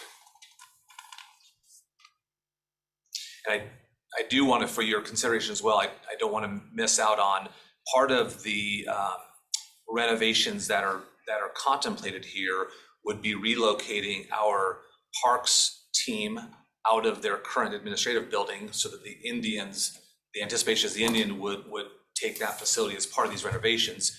And we are, as of October 31st, the Conservation District building becomes ownership of the county.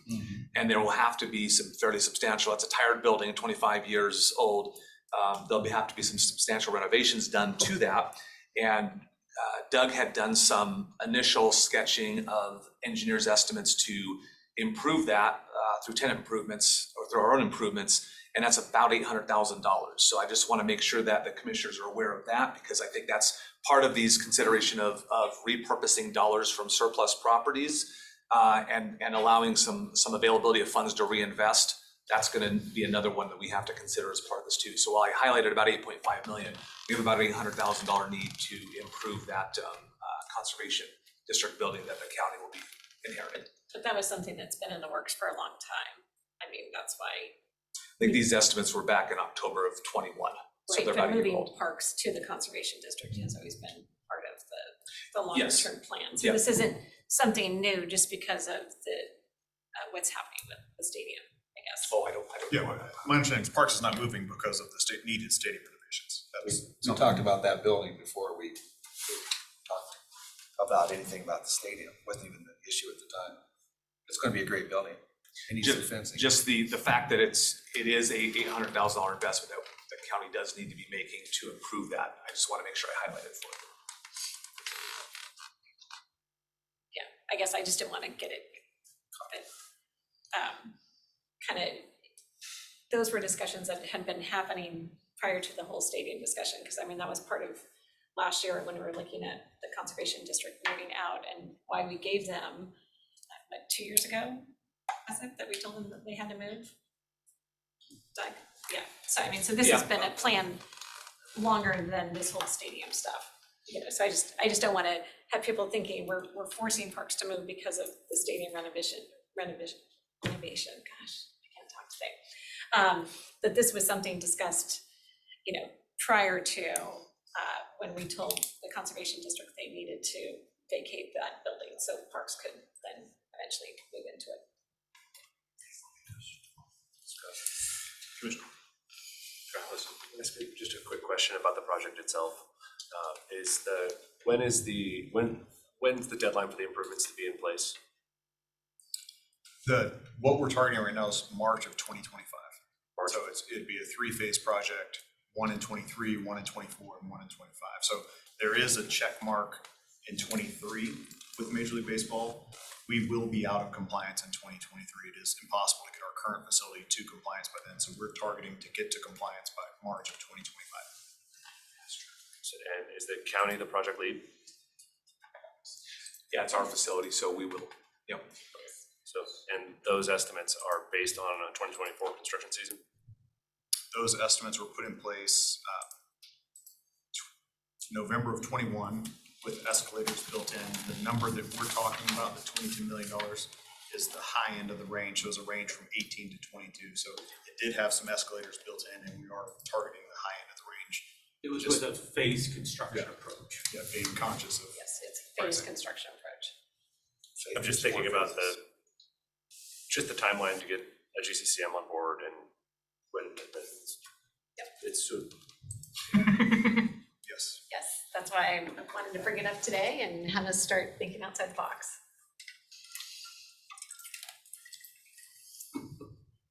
Okay, so thoughts? I'm willing to support providing some funds towards this, but I need at least the bare bottom guarantee that a lease payment or some other form of revenue, whether it's concessions or a percentage of tickets, it just some way that the county can cover its costs. So the county is not I mean, that's all I'm asking for, is that we don't operate this renovated facility at a loss to the taxpayers. And I just don't think we know enough at this point to commit to that. Sorry. Okay. Understand completely what you're saying, but we don't know what we're leasing yet, so it's hard to say.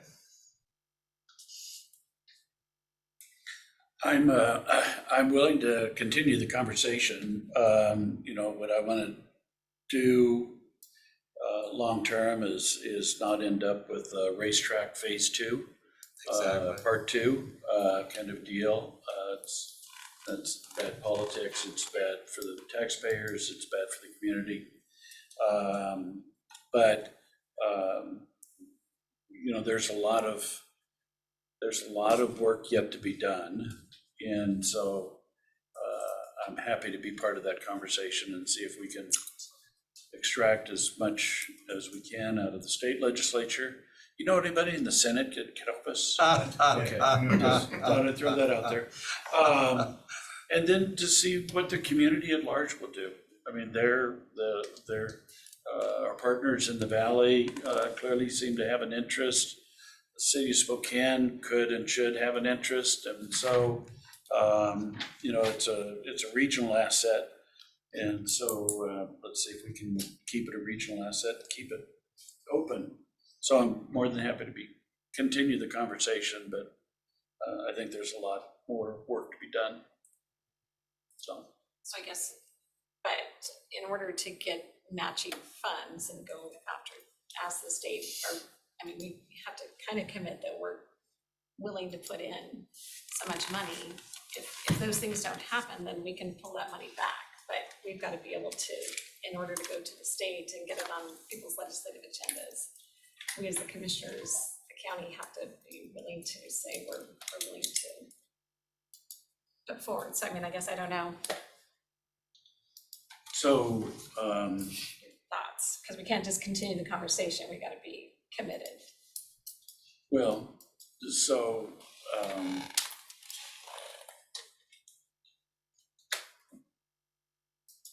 mean, I'm just thinking if I'm on the other side, I just, we don't have anything to work with. yeah, they can't, if, you know, if I'm a private investor, I'm not gonna look at it unless the county's saying they're willing to step up.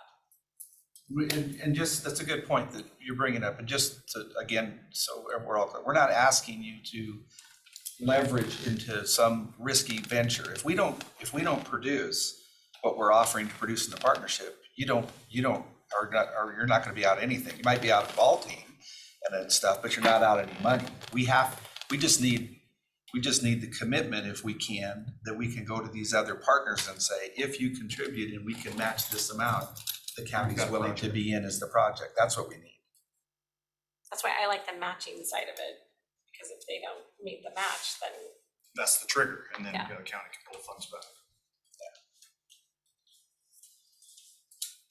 So there are a lot of elements of this thing that are still in the air, and so if you're looking for a hard commitment today, I would want to be able to spend some time and put it down in writing so that we knew exactly what it is and what the conditions are around the commitment.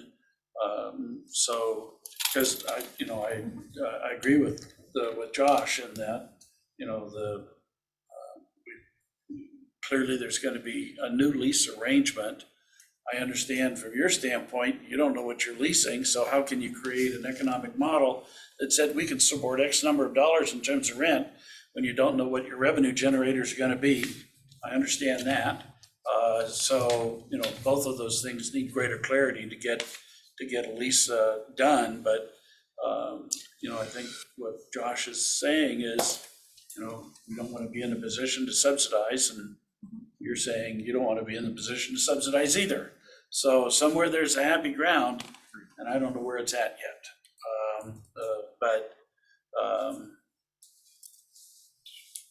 So, you know, I'd like to have a little bit of time to just say, okay, here's what I'm willing to commit to. Here's what it looks like. Here are the conditions. Here's what the expectations of others. So that it's not just saying, hey, I'm willing to throw $8 million into the pot today without some conditions associated with it. It's very So- understandable. So give me the time to do that, kind of a deal. Do you know how much time you're thinking? We need to be having these conversations very soon, I guess that's why I'm asking the question too. We need that tool in our tool belt to go out there and start having the conversation with the other potential investors. So are we talking week? How much time do we think we need? I don't know. A lot of questions. That's the honest questions. answer. Okay. You know, you know, I'm looking at you need to be able to start marketing this with the legislature and Before they getting, can be. you know, some legs under this thing, you know, probably, what, Already October, started. September, or October, November to be able to prep this thing to be able to go to the floor next year. Yeah, I mean, those conversations are happening. Yeah, they're happening right They're now. happening now, yeah. Well, and to get it on the legislative agenda, Yeah. so for the entities. So Casey, you had a, I was just gonna say, my recommendation is to put all the terms, you know, what the entire project, what a lease would look like, everything up front. And then that way the commissioners you guys would have something to evaluate, you know, if that's possible. And then something that, you know, would be mutually acceptable to the team. And then. And he can't negotiate Right. until he knows what he's negotiating for. Right. And stuff, and so that's the conundrum. That's the hard. You know, that's the hard part, that's, you know, it's challenging for Josh, it's challenging for me, and I guess it's challenging for Mary and stuff, and so you're asking us to weigh in without knowing what the consequences are of weighing in. And so if I'm going to be asked to do that, I'm going to put conditions around my commitment. So that, you know, I don't come back in 2 or 3 months and, you know, state legislature doesn't do anything and he's come back to me and said, yes, but you were in for, yeah, but it's conditioned upon them doing their part too. The state really has got to weigh in on this, but the community does too. I mean, this is a community asset. So if I may, so we can then expect you folks to talk about this a little further, put down, I don't want to use the word counter because that's not, we're all partners here, down terms and stuff, and then you provide that to the Indians and we go. I think that's a very good idea. I do want to stress though, just so we all understand, we're not asking the county to blindly commit any dollars unless we fulfill our portion of it. I mean, I think that's significant. We're not asking you just to throw out the money and say, here you go, and then if you don't raise it, I guess we're out the money. No, we're in for the 50-50 match, so. And the actual financial allocation, it wouldn't be until January of 2024. Yeah. Also. Yeah, I mean, there's not going to be any money And it's spent tiered. until we make sure that everybody's happy with the Exactly. documentation and the lease payments and everything else. So I'm generally in support of trying to move forward, I can tell you that. I don't know what level I am at yet, so I've got to get there with some conditions, so. so probably, I don't think a week's gonna be enough, but we are under, just looking at calendars. I mean, I just think if we keep a placeholder, then we keep the conversation Yeah. going. Yeah, that's So, fine. Okay, sure. yes, What we could do is we could start building, I'll just call it an MOU. And the framework of the MOU, based on some of the feedback that we heard today, and share it back with the three of you, share it back with the Indians, and kind of use that as possibly a document to contain all these conversations within and see if there's general agreement between the parties. That way, at least we're putting things down on paper that people can react to. Can all react to. So then we'll have you start that process ASAP. Yep. We'll see if we can think about it for next week, and if it's not enough time for next week, by the following week. Because I think we really have to figure it out by the 1st of October, so it can get on the chamber's legislative agendas if it's going to or not. I think the Valley Chambers, I know that Valley Chambers already started the process of their legislative agenda. And since they only meet once a month, then there's not a lot of time. I think the chambers are gonna move forward independently of us. That was the sense I got at the GSI meeting last Monday, is that they see this as a community effort. And part of the conversation was, we hope the county comes along, but there wasn't an expectation that we were, kind of a deal. So I think they're gonna be working in the legislature regardless of what level we are at. But things change. I don't know. That was just a general sense of the conversation last Monday. Yeah, I guess in my discussions with the Valley Chamber, just, they wanted to know where we were before they were putting it on their agenda. So, because if we're not supportive and we're the owner, they're not gonna go. Well, I'm supportive. I just don't know at what level yet. So I've got to get comfortable with that, what that level is and how we define what that is. Right, and how we define the future lease side of it as well, so. Okay, so I would, probably 2 weeks, but. Yeah, we'll get going on developing that this week. Okay. Give something that everyone can look at and digest. You guys can be back then when we do that. I think we will actually be back in New York in 2 weeks to sell 2 weeks, you bonds, will, so yeah. we will have to be calling into the agenda meeting. Ensuring that Mr. Cogan, I see Mr. Cogan over there, he's on his phone now, but we can call into our meeting to have this discussion if it ends up in 2 weeks. Well, thank you very much for your time. Thank you. Nice to see you. Thanks. Okay, Scott, I don't know if you've got left. I've got 2 miscellaneous items for the commissioners to be aware of. One is one of the funding buckets that the county had received was for rental assistance was what they call ERA2, Emergency Rental Assistance 2. That was from Treasury. So to date, the county had received or been committed to receive nearly $58 million in rental assistance. Of that amount, $7 million was coming from ERA2. The county had received 2 different payments from it, from Treasury. We received those things. We had about $5 million that we received. Those dollars had the longest end date for spending those, out to 2025. And so SNAP, who's our partner in distributing these dollars, had been prioritizing other projects or other programs that had shorter timeframes on that. To date, they've spent nearly, I want to say 65%, distributed nearly 65% of the community. So very substantial progress that was made by SNAP. Treasury informed us recently that in spite of those long timelines, they were instituting some interim benchmarks for evaluating progress being made. And then we're subjecting the county and other counties, other jurisdictions to recouping some of those dollars if we didn't make progress. So they indicated to the county that they were going to recoup $1 million of that $7 million because of not meeting a certain spend down date by it. Our grants office sent in an appeal recently demonstrating that of the 58 million, we've spent 65% of those things. Some of these have already been fully spent. ERAP 1 fully spent, ERA 1 fully spent, TRAP 1 fully spent, TRAP 2 67% spent. I mean, really great progress being made by SNAP in our community.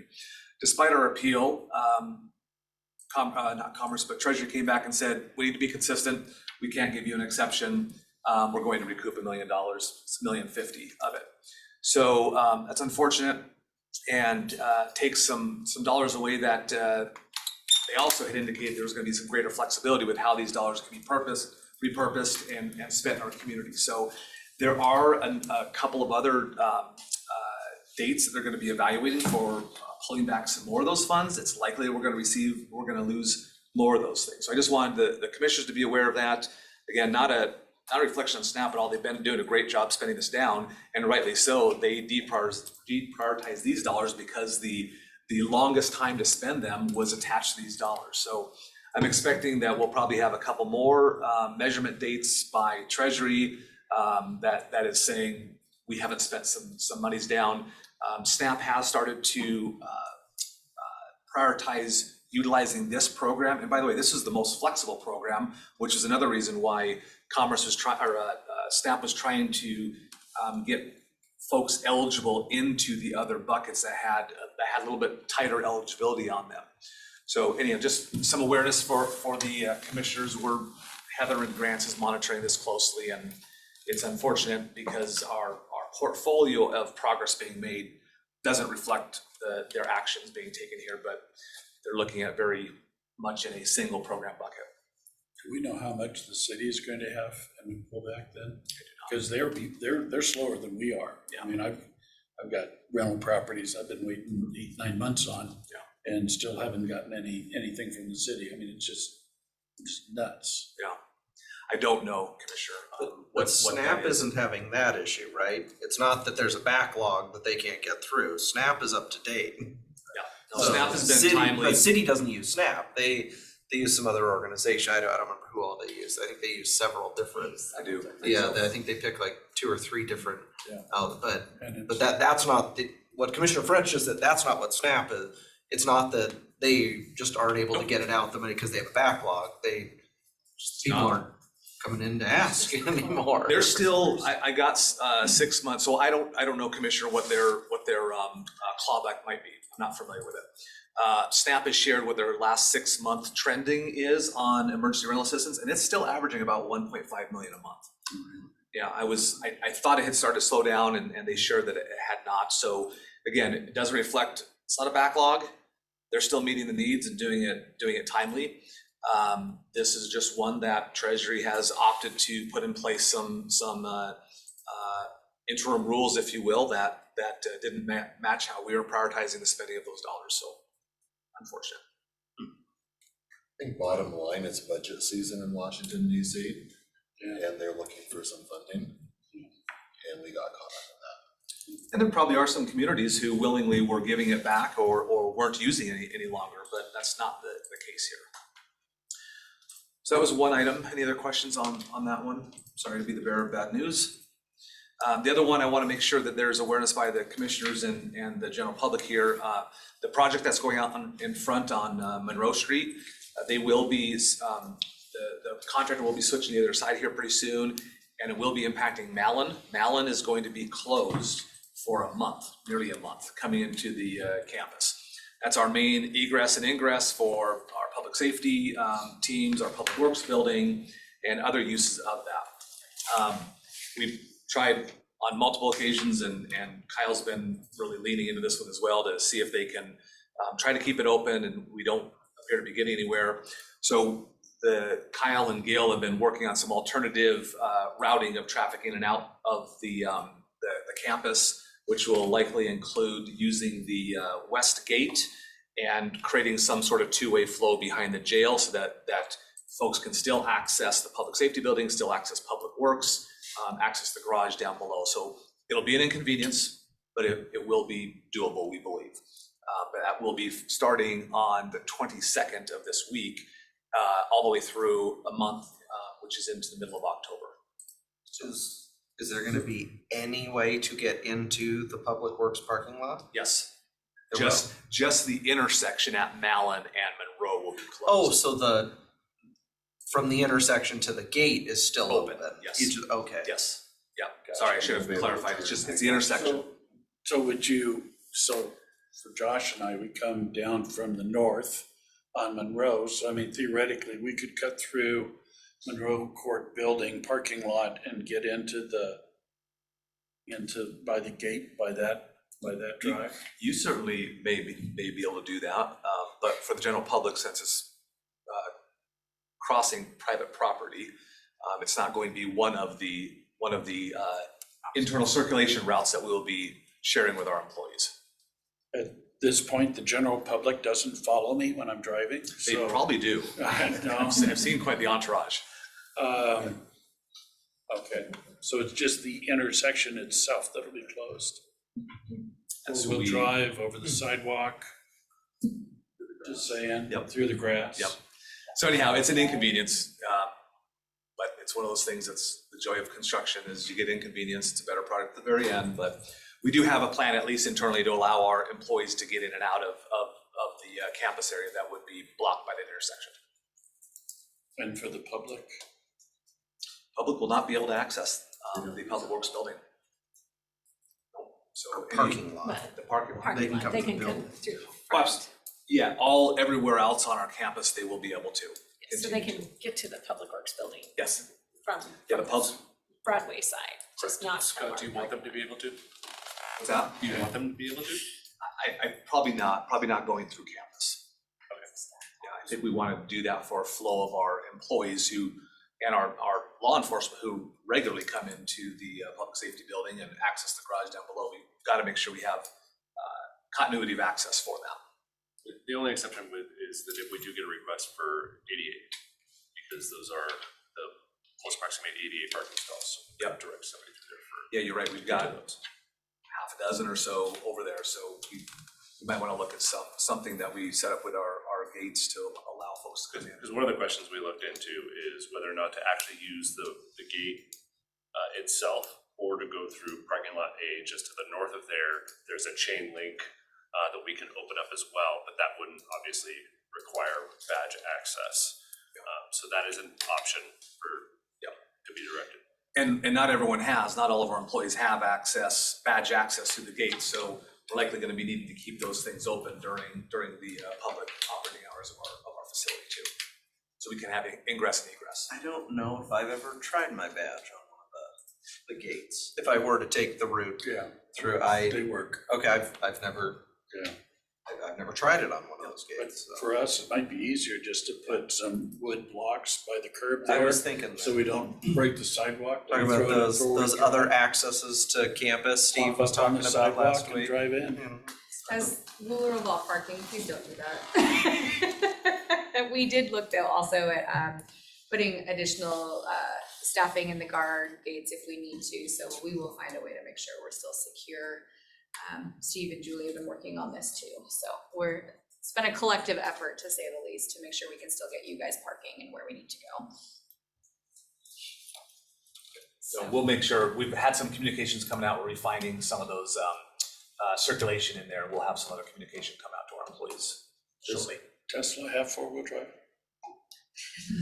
It's all-wheel drive. All-wheel drive, okay. So, okay, so yes, so otherwise so just so I'm clear, because, okay, so the intersection is gonna be closed, but at some point too, they're gonna be coming from the east side to the west side, Mm-hmm. right? Yep. So, That's what's going to trigger that closure of that intersection when they flip sides. That's happening, yeah, they're gonna pave the far side, the east side, late this week, switch over to the west side, grind it, and then the actual intersection is the one spot on the entire project where they have sewer repairs to make. So that's why I can't traverse it, because they'll have a big hole there. Yeah. So for just kind of some visual awareness, the north side of the jail is what we're looking at converting temporarily to two-way. Right now, it's a one-way west to east behind the jail, but you can't go back that way. So we're trying to figure out a place just north of it to be able to go two-way back. Isn't Gardner closed now too? Or are they finished with that? No, it's closed from Monroe, but you can access it from Adams.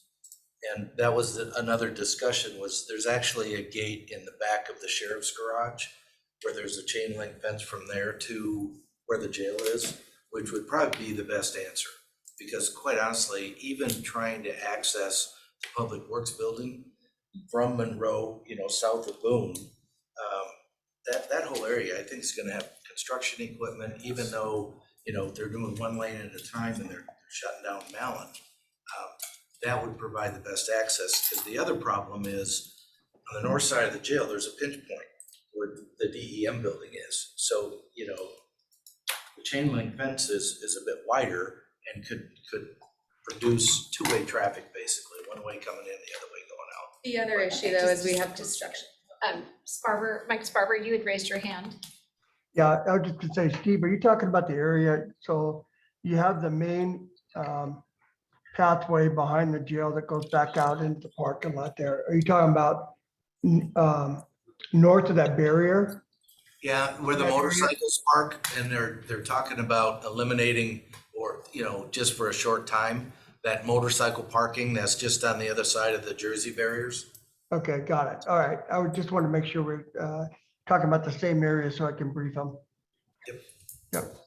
Would it be possible for you to take a site plan, a map of the campus and give us a little, tell us which are the paths that you'd like us to take and which are the paths we're gonna take because we just like to piss you off. Yeah, that's what we're developing. Yeah. We had an initial one, but we realized that there were no egress places to get back out. So now we're going back through and we'll be drawing some arrows that make it really clear where to traverse through the campus. Yeah, because our other issues, we have construction happening at the jail as well. Some projects going, so we have their vehicles we're trying to deal with also. So we will have a clear path for you, but we're trying to figure out what's actually going to be available. Okay, so if you choose to, coming in, crossing through and coming straight down, but that's not something we can advertise to the 200 cars per day that access this area. So they will come in off of West Mellon, come up around, and behind. Okay. Sorry. Okay, start over. So we'll give you guys maps. I think it might be easier if we just draw and send them to you guys versus trying to do it here. There's Gardner too. So something I can put on my Yes. visor. Yep, we will do that for you. Yeah, we're gonna refine it and develop it and broadcast it out. And when does this occur? We're told the 22nd, Thursday. I'll show them the Starting. by DEM that Yep. will be enough. No, let's wait So please, until I know exactly The what we're. secondary option here, if we didn't want to use the gate, is the badge, is actually you can come straight through here. There's a chain link right here. So that would just be a little bit more of a direct route than coming from Malin and up. So we'll figure out what we can and can't pull down, and then also where the detention equipment's gonna be, because that's the other piece we gotta figure out. So once we have it, we will send it to you. So don't worry about memorizing this. We will get you arrows, direct route, all of that good stuff. I'm gonna call Ashley crying like, I'm lost, I'm lost. I can't get, I'm totally lost. I've never been to this part of campus before. And there will be folks too, internal, that do have access, that will be coming and using the garage as well. Okay. I do have one miscellaneous. Commissioner French? I believe, and Scott, help correct me if things have changed, but Teresa Sanders, Larry Stone, and others at all have put together a rail symposium. I think I mentioned to you this a couple of weeks ago, when we were starting out with this.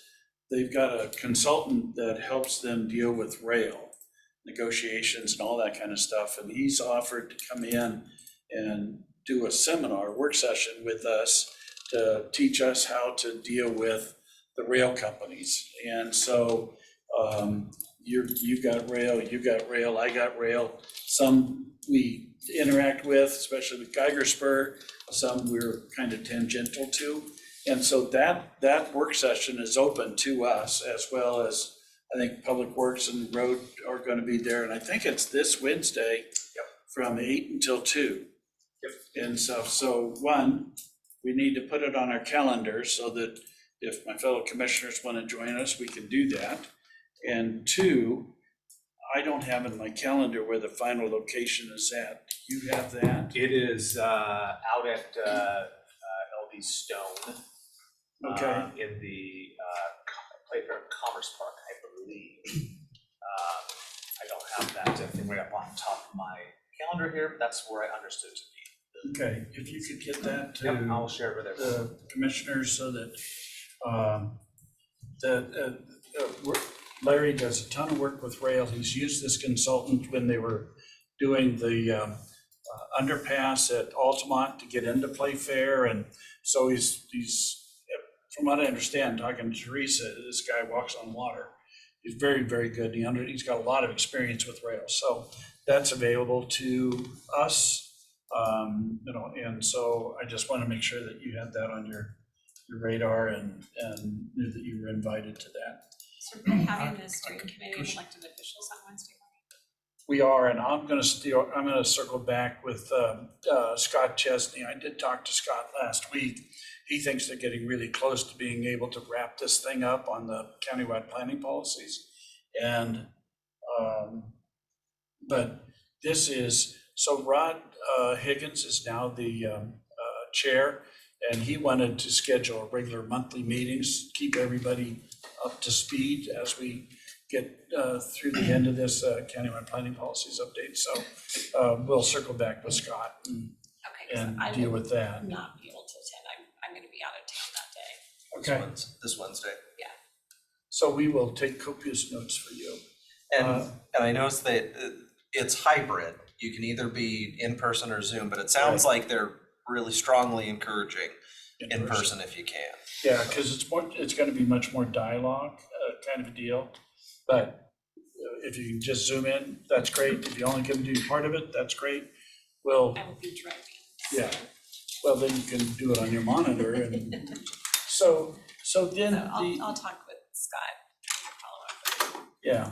So then the other thing is, this Thursday and Friday have turned out, and I'm not meaning to whine, but I want you to be aware of this because I have TIB starting at 2:00 in the afternoon on Thursday.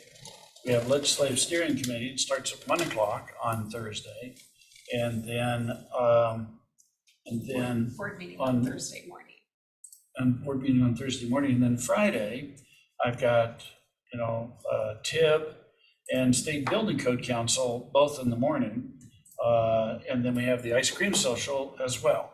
So there's a real good possibility I'm not gonna make the ice cream social, but I'll probably end up doing the State Building Code Council as opposed to TIB on Friday. So I'm mentioning this because if you want to do legislative steering committee, because I'm not going to be there, God bless you, or well, you're already on it because you're part of the executive team. So I just want to make you aware that I'm not going to not be there because, I decided that I'm going to take the day off. I've got other board meetings that are everybody wanted to collapse it on these 2 days. And I'm just going. It's September. Jeez. Everything has 3 or 4 Yeah. things at the same time. So anyway, and the only reason I'm doing TIB instead of legislative steering committees because TIB is here in town, and then I can do State Building Code Council and nail at least 2 out of the 3. Yeah, so what I will be there in person for the board meeting, and then I will be listening on my phone as I drive back to the legislative steering committee. Yeah, there's just no way I could do everything. So I will be listening in. Okay. And this would be the same whether it was 3 commissioners or 5, so it didn't matter. Yes. Just saying, so. Okay, so that's all I have. Thank you.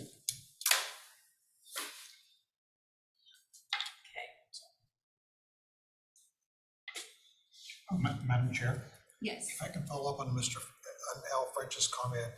I talked to Lori Stone over the weekend. Right now, the guy that's going to be speaking is supposed to be the top river lawyer in the country. It's coming out from the East Coast. And right now, there's 62 people enrolled, which includes the county, the city, and I think 20 people from Washtenaw. It's also going to include Larry Crowder and Todd and I think Lisa from the airport, and then Paul Katovich from Highline Grain, and a couple others. So yeah, it should be really well attended. Yeah, and I'm going to call Eric Lamb at the city of Spokane Valley, because right now those guys aren't registered to show up. Yeah, I have forwarded that invite also to John Holman out there a couple weeks ago to make him aware. I think there's equal value they would see in it as well. And I know both our Northeast PDA and West Plains PDA, SVR3 are also planning on joining. Yeah. And it is at 2800 East Main, which is the SCAFCO building off of East Sprague. So if you could update our notice so that, the fellow commissioners could attend. And I just sent it to all three of you, your legislative assistants and Gina as well. Everyone's got it. As I look at the calendar for tomorrow, I know we're starting earlier at 8, we discussed that. We have purchasing presenting for an hour. Most of the groups we scheduled everybody for a half hour last week. Does purchasing need? It may not last that long. Those are just the slots, and we'll make sure the sheriff's department knows that they may go earlier. Okay, I just wanted to make sure Those are the only two that we were able to schedule on that day, so. Okay. But we know, everyone knows there's a hard stop at, I think 9:50 is what our hard stop is. All right. There were other commitments. 10 o'clock. 10 o'clock? Okay, 10 o'clock. And then we did. 9:50. 9:50. 9:50, oh, you have Yeah, I've got to be somewhere at 10. Okay. That is really kind of important to me. Oh, We'll sorry. remind them tomorrow. I thought we were doing it on my schedule, so. Oh. No, you now have added to it. I'm sorry. No, that's Yeah. all good. And then the detention services award ceremony, I will not, again, I'm out of town. I'm doing a couple of things with, ahead of being in Ellensburg, so I will not be at the GMA steering committee or at the detention services award ceremony. And are we listed for ESPA? Yes. Tuesday night, okay, all right. And I likewise will not be at the awards ceremony. But they weren't gonna give me anything, so. you've missed so many shifts this year out. They're not gonna give you a whole And I'm okay with that. Are either one of you attending the Kalispell celebration gala on Friday? Okay, so we don't have to worry about that then. That's all I got. Thank you, sorry. And I think we've got 2 executive session items, at least I know of 2.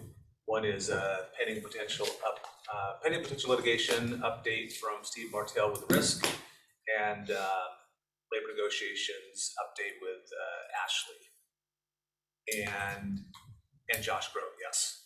How long do you think you need? 10 minutes. 10 minutes? And who do you want in that? Who would you like in that executive session? What people do you want in that executive session? Just the senior management and commissioners. Okay, and Yourself Dale can be and here. Dale He represents Risk. and Mark McLean. okay, we have to identify the attorneys separate because they're not part of our senior management team, so, okay.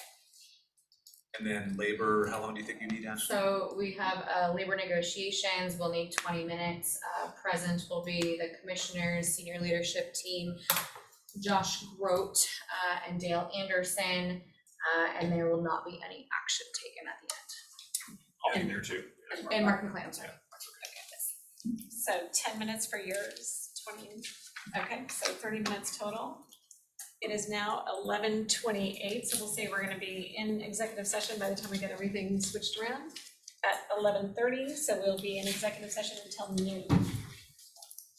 And then we will adjourn for the day at that point, and we will reconvene tomorrow at 8 a.m.